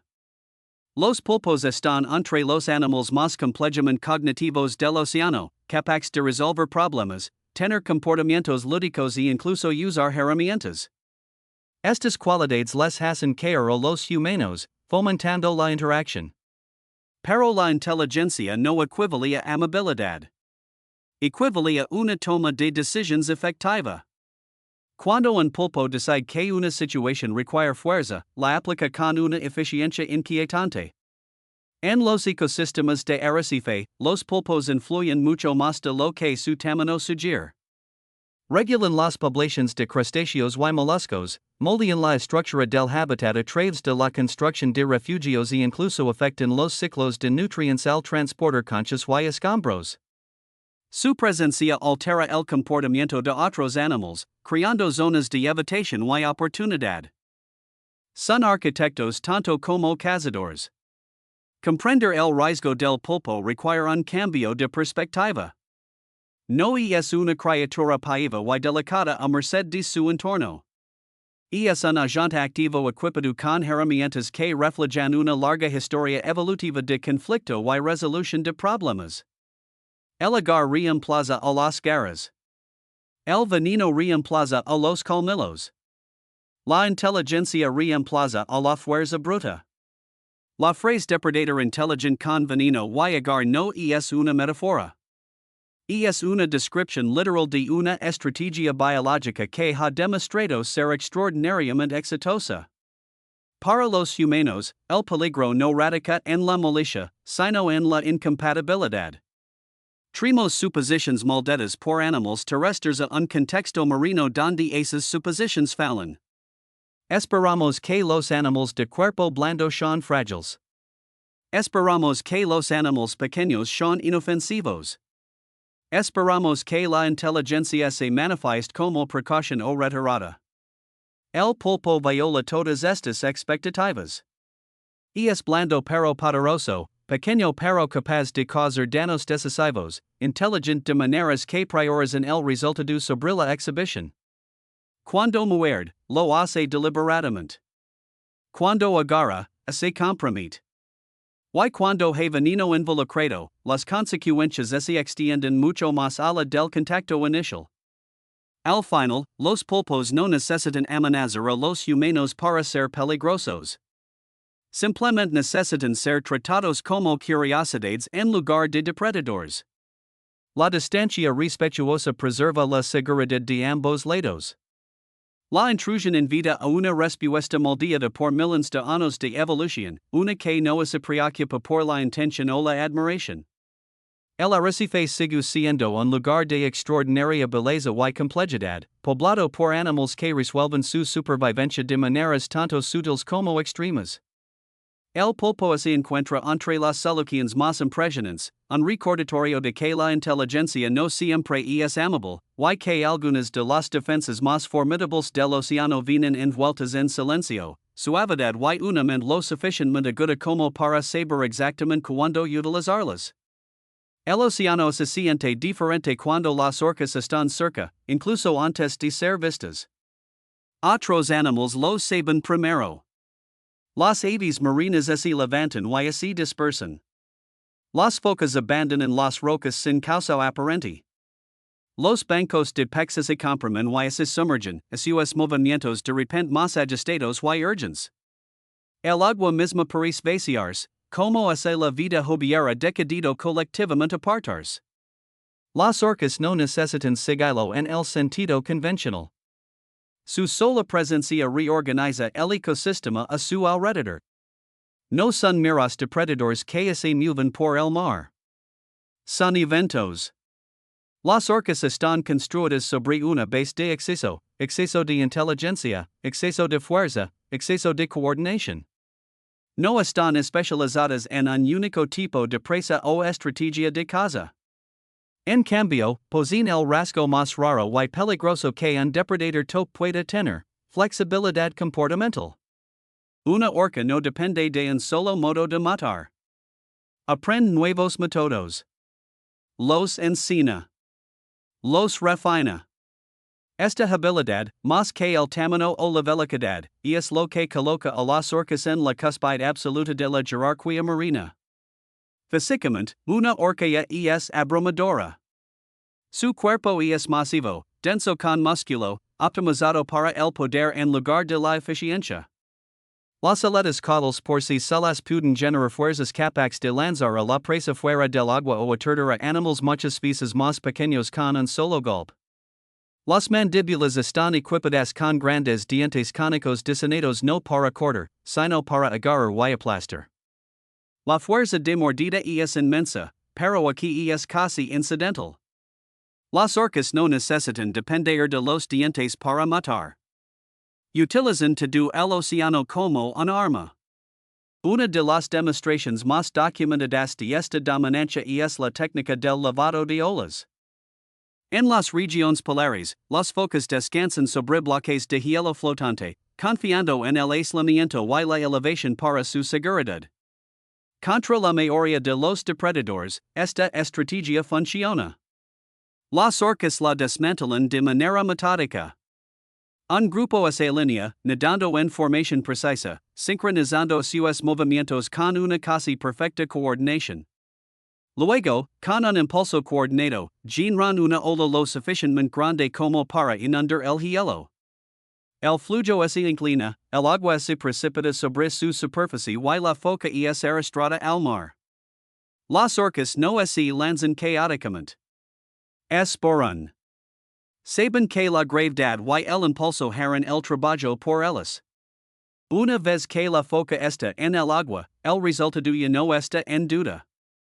Este comportamiento no es instintivo en el sentido simple. Es aprendido, practicado y transmitido culturalmente. Diferentes poblaciones de orcas en el mundo utilizan distintas técnicas de caza, refinadas para sus entornos y presas locales. Algunos grupos nunca utilizan el lavado de olas porque su presa no lo requiere. Otros han perfeccionado el método hasta tal punto que parece ensayado, una actuación coreografiada transmitida a través de generaciones. Este aprendizaje cultural no tiene precedentes entre los depredadores marinos y coloca a las orcas en una categoría más cercana a los humanos que a los tiburones o las ballenas. El emboscada es otra herramienta en el arsenal de las orcas. Se utiliza contra presas demasiado grandes o peligrosas para someterlas solo a través de mordidas. Se ha observado a orcas emboscar a tiburones, rayas e incluso ballenas con fuerza calculada, apuntando a áreas que interrumpen el movimiento o la conciencia. Un impacto bien colocado puede romper costillas, dañar órganos internos o inducir shock. Contra los tiburones, el emboscada a menudo se traduce en voltear al animal, induciendo la inmovilidad tónica. Una vez inmovilizado, el tiburón queda neutralizado. Sus defensas se vuelven irrelevantes. Aquí es donde el mito de la invulnerabilidad entre otros depredadores se desmorona. Los tiburones blancos, que durante mucho tiempo se consideraron los reyes del océano, alteran drásticamente su comportamiento en presencia de orcas. Los datos de seguimiento muestran que los tiburones abandonan completamente sus áreas de caza durante periodos prolongados después de encuentros con orcas. En algunos casos, las orcas apuntan selectivamente a los hígados de los tiburones, un órgano rico en nutrientes, demostrando un conocimiento anatómico y una precisión que roza lo quirúrgico. El tiburón no es combatido. es desmantelado. Los golpes coordinados levan esta dominancia on más lejos. Las orcas cazan como unidades, no como individuos. Cada miembro del grupo tiene un rol, y esos roles pueden cambiar según el contexto. Algunos impulsan a la presa, otros bloquean rutas de escape. Otros asestan golpes incapacitantes. La comunicación es constante, pero a menudo sutil, varia en la posición del cuerpo, cambios de velocidad y una mínima vocalización cuando se requiere silencio. El resultado es un nivel de control táctico inigualable en el océano. Contra grandes balenas, esta coordinación se vuelve verdaderamente asombrosa. Se ha documentado que las orcas acosan, agotan y eventualmente matan a balenas mucho más grandes que ellas. Apuntan primero a las crías, separándolas de los adultos protectors. Embisan los flancos, muerden las aletas y interfieren con la respiración. El objetivo no es dominar instantáneamente, sino degradar la capacidad de la presa para funcionar. La agotamiento se establece. El pánico incrementa la demanda de oxígeno. Las lesiones se acumulan. Eventualmente, la balena ya no puede salir a la superficie de manera efectiva para respirar. El ahogamiento sigue, no porque la balena se débil, sino porque se la ha negado sistemáticamente su principal ventaja.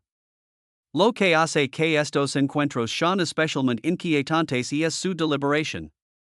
Las orcas no se descontrolan. No se apresuran. Evalúan. Se adaptan. Si una táctica falla, se intenta otra. Si la resistencia aumenta, se ajusta la presión. No se trata de agresión ciega. Es resolución de problemas bajo presión, ejecutada con letal competencia. Desde una perspectiva fisiológica, las orcas están especialmente adaptadas para sostener este nivel de actividad.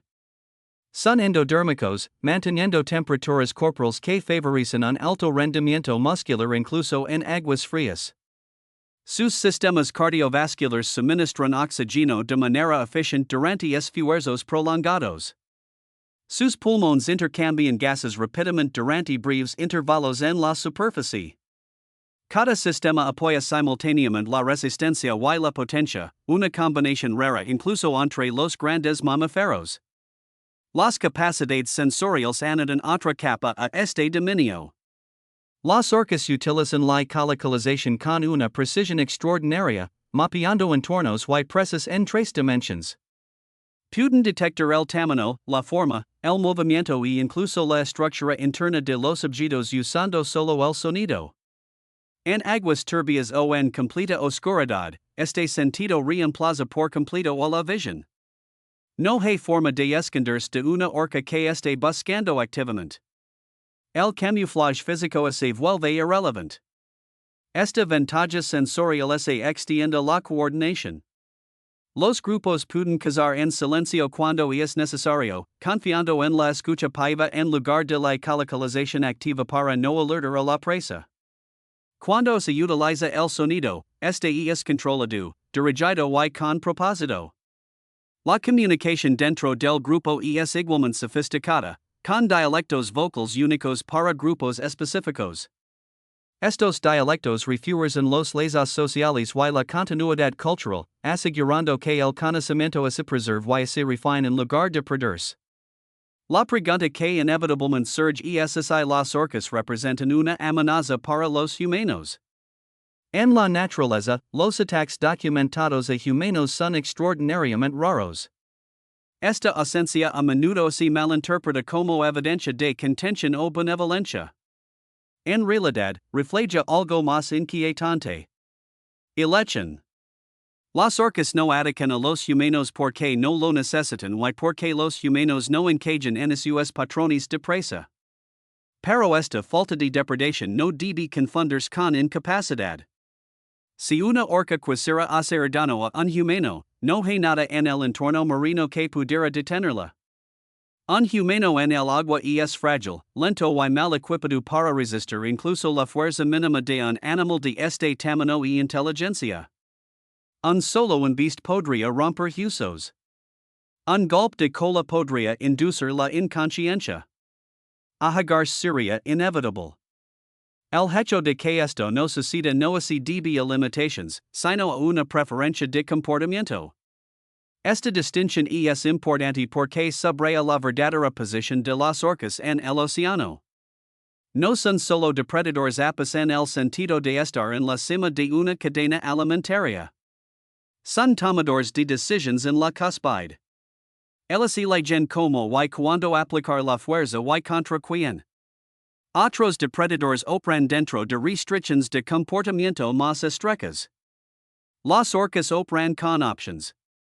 Ecológicamente, este poder tiene efectos en cascada.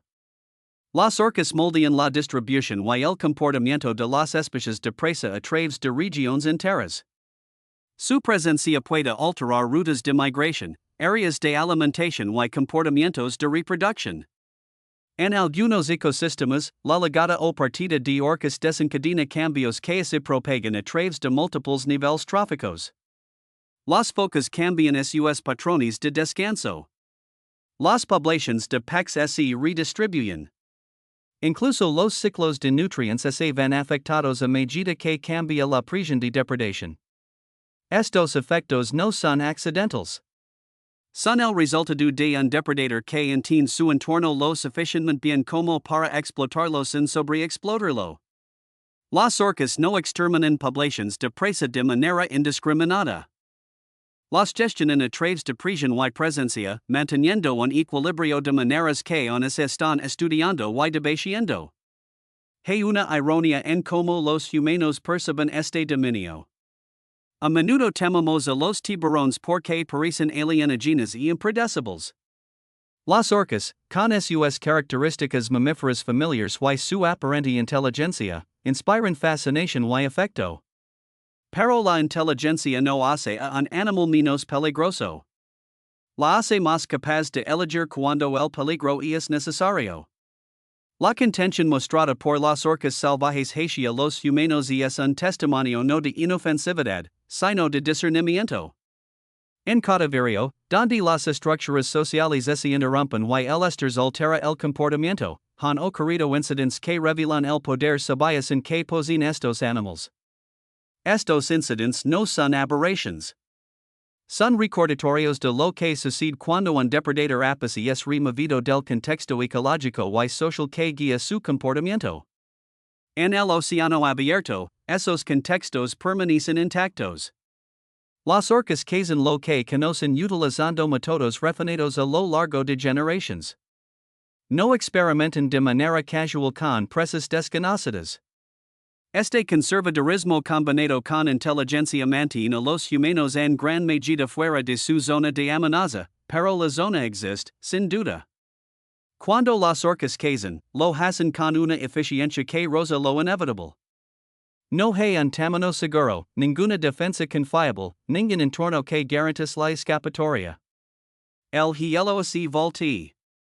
La profundidad se explota. La velocidad se iguala. La fuerza se elude.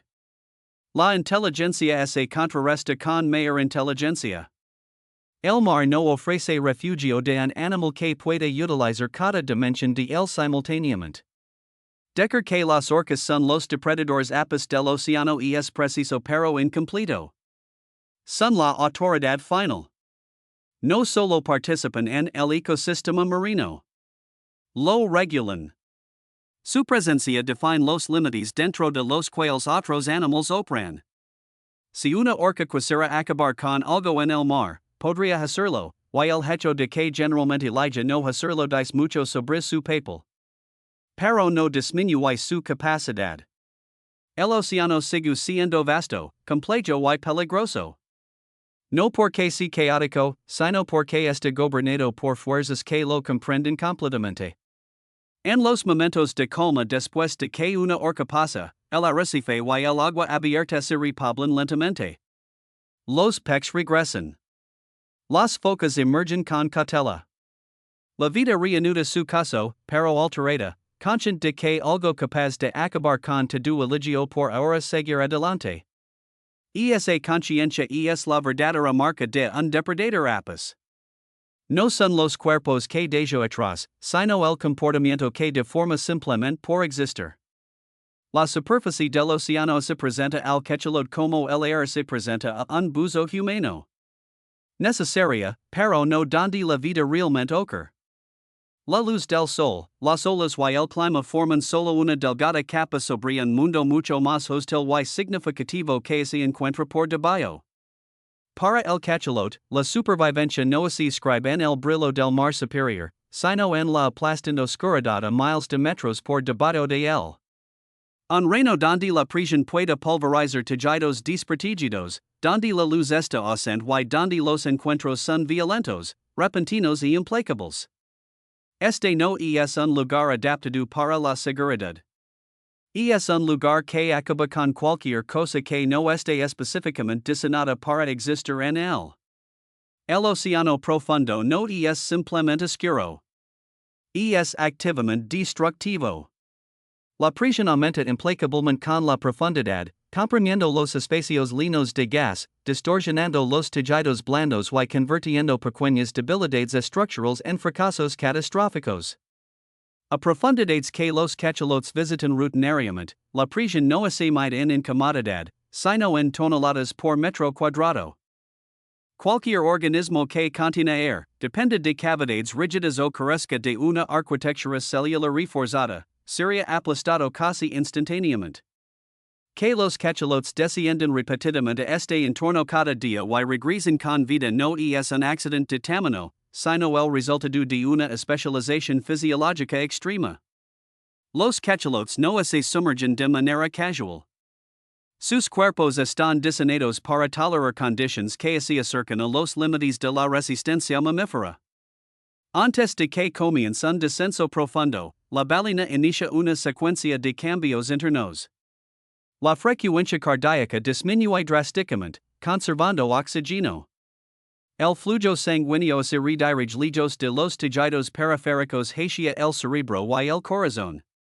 Los pulmones colapsan de manera segura, previniendo la absorción de nitrógeno que, de otro modo, causaría embolias fatal durante el ascenso. El oxígeno se almacena no principalmente en los pulmones, sino en el tejido muscular, ligado a la mioglobina en concentraciones mucho más altas que en los mamíferos terrestres. Estas adaptaciones permiten a los cachalotes permanecer sumergidos durante duraciones extraordinarias, descendiendo a zonas donde la temperatura del agua ronda cerca del congelamiento y donde la oscuridad es absoluta. En este entorno, la visión es casi inútil. El sonido se convierte en el sentido dominante, y los cachalotes lo utilizan con una intensidad sin igual. Sus clics de ecolocalización están entre los sonidos biológicos más fuertes producidos por cualquier animal, lo suficientemente poderosos como para viajar grandes distancias y devolver información detallada sobre presas, terreno y movimiento en el vacío. Pero el sonido en el océano profundo no es una sonda suave. Es un sentido armado capaz de aturdir a las presas y desorientar a los organismos adaptados a profundidades más tranquilas. Para el cachalote, la ecolocalización no solo es como encuentra alimento, sino como sobrevive especialmente en un entorno sin puntos de referencia visuales. Un camino de descenso erróneo, un episodio de desorientación o un presupuesto de oxígeno mal calculado significarían la muerte, no por depredación, sino por el mismo entorno. Este es el telón de fondo letal contra el cual se desarrolla una de las interacciones depredador-presa más violentas del océano, la batalla entre cachalotes y calamares gigantes. Estos encuentros no se parecen a las cacerías en aguas poco profundas. No hay una persecución a través del espacio abierto, en hay un desgaste gradual de la presa. En cambio, hay colisión, enredo y fuerza bruta aplicada en una oscuridad tan completa que ninguno de los participantes ve el otro hasta que se produce el contacto. Los calamares gigantes no son presas pasivas. Son musculosos, agresivos y están equipados con largos tentáculos ferrados de potentes ventosas rodeadas de afilados ganchos quitinosos. Estos ganchos pueden incrustarse profundamente en la carne, anclando al calamar a su atacante. La evidencia de estas batallas se encuentra permanentemente inscrita en los cuerpos de los cachalotes. Cicatrices circulars, algunas tan anchas como platos, marcan sus cabezas y flancos, cada una es el registro de una lucha violenta en las profundidades. Cuando un cachalote localiza un calamar, el encuentro se intensifica al instante. La ballena se lanza hacia adelante, abriendo sus mandíbulas para engullir a la presa. El calamar responde envolviendo sus tentáculos alrededor de la cabeza y la cara de la ballena, anclándose con los ganchos y tratando de mantener distancia de las mandíbulas aplastantes. En la oscuridad confinada y presurizada, no hay espacio para maniobrar. La lucha se convierte en una prueba de resistencia y fuerza. La presión agrava el peligro. Los músculos deben encontrarse contra una resistencia mucho mayor que en la superficie. Los vasos sanguíneos se comprimen. Los nervios funcionan al borde de su tolerancia. Cualquier lesión sufrida en este entorno se magnifica por la dificultad de reparación y la imposibilidad de una retirada inmediata. La ballena no puede simplemente escapar hacia arriba sin gestionar la descompresión y la deuda de oxígeno. La peli debe concluir donde comienza. La ventaja del cachalote radica en su masa y sus mandíbulas. La mandíbula inferior, larga y estrecha, está revestida de grandes dientes cónicos diseñados para agarrar y sostener en lugar de cortar. Una vez que la ballena asegura una parte del calamar, tira implacablemente, acercando a la presa a su boca, donde puede ser aplastada y tragada. La defensa del calamar no es la fuga, sino el daño. Los ganchos desgarran la piel, los tentáculos se constriñen. La ballena absorbe este castigo, intercambiando lesiones por alimento. Este intercambio destaca una verdad crítica sobre el océano profundo. La supervivencia a menudo significa soportar daños en lugar de evitarlos. Las cicatrices no son fracasos. Son evidencia de supervivencia en un entorno donde el contacto con fuerzas letales es rutinario. La piel del cachalote es gruesa, resistente y capaz de sanar heridas que incapacitarían a animales más pequeños. Su sistema nervioso tolera el trauma. Su sistema inmunológico opera bajo condiciones que abramarían a la mayoría de los mamíferos. Pero el océano profundo no es peligroso solo por sus habitantes. Es peligroso porque no ofrece margen para el error.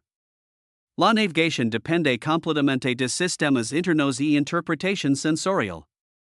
Un mal funcionamiento en la colocalización, un error de juicio sobre la profundidad o un fallo en la gestión del oxígeno pueden ser fatal sin que intervenga ningún depredador. A diferencia de las aguas superficiales, donde un animal herido podría descansar o recuperarse, el mar profundo exige una función continua, no hay botón de pausa. La temperatura añade otra capa de letalidad. El agua fría acelera la pérdida de calor, amenazando con hipotermia a los animales que no están adaptados para ello. Los cachalotes contrarrestan esto con una gruesa capa de grasa y una circulación controlada, manteniendo su temperatura central incluso cuando las extremidades se enfrían. Esta regulación térmica no se trata de comodidad. Se trata de preservar la función muscular y la transmisión neuronal bajo condiciones que de otro modo las apagarían. Incluso el ascenso conlleva riesgos. Regresar a la superficie demasiado rápido podría causar enfermedad descompresiva se forman burbujas de nitrógeno en los tejidos. Regresar demasiado despacio arriesga el agotamiento de oxígeno. El cachalote debe ejecutar su ascenso con precisión, equilibrando las presiones internas mientras está fatigado por el esfuerzo. Esta es la fisiología operando el límite de lo posible, repetida día tras día, año tras año. El entorno en el que habita el cachalote es, por lo tanto, letal, no porque sea caótico, sino porque es implacable. Todo está regido por leyes físicas que no pueden negociarse. La presión no cede. La oscuridad no se levanta. El oxígeno no se repone por sí mismo.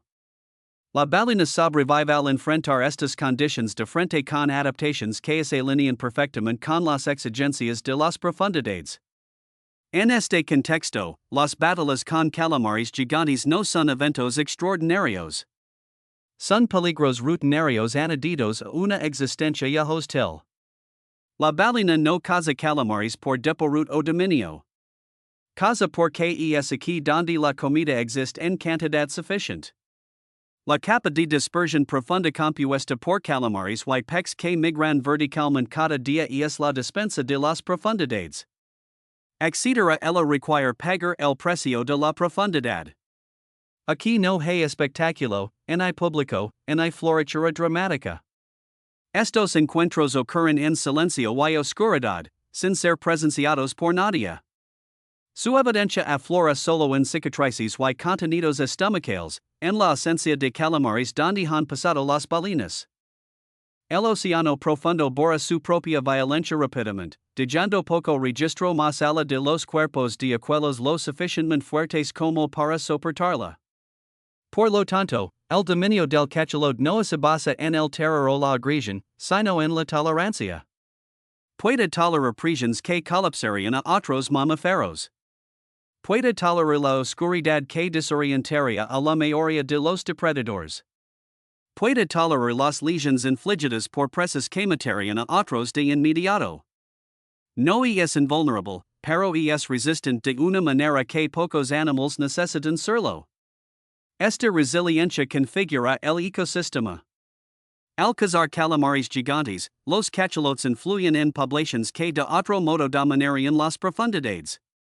Sus movimientos redistribuyen nutrientes verticalmente, llevando energía desde el abismo hasta la superficie a través de desecos y descomposición. Sus inmersiones vinculan zonas ecológicas que de otro modo permanecerían aisladas. En este sentido, los cachalotes no son solo depredadores.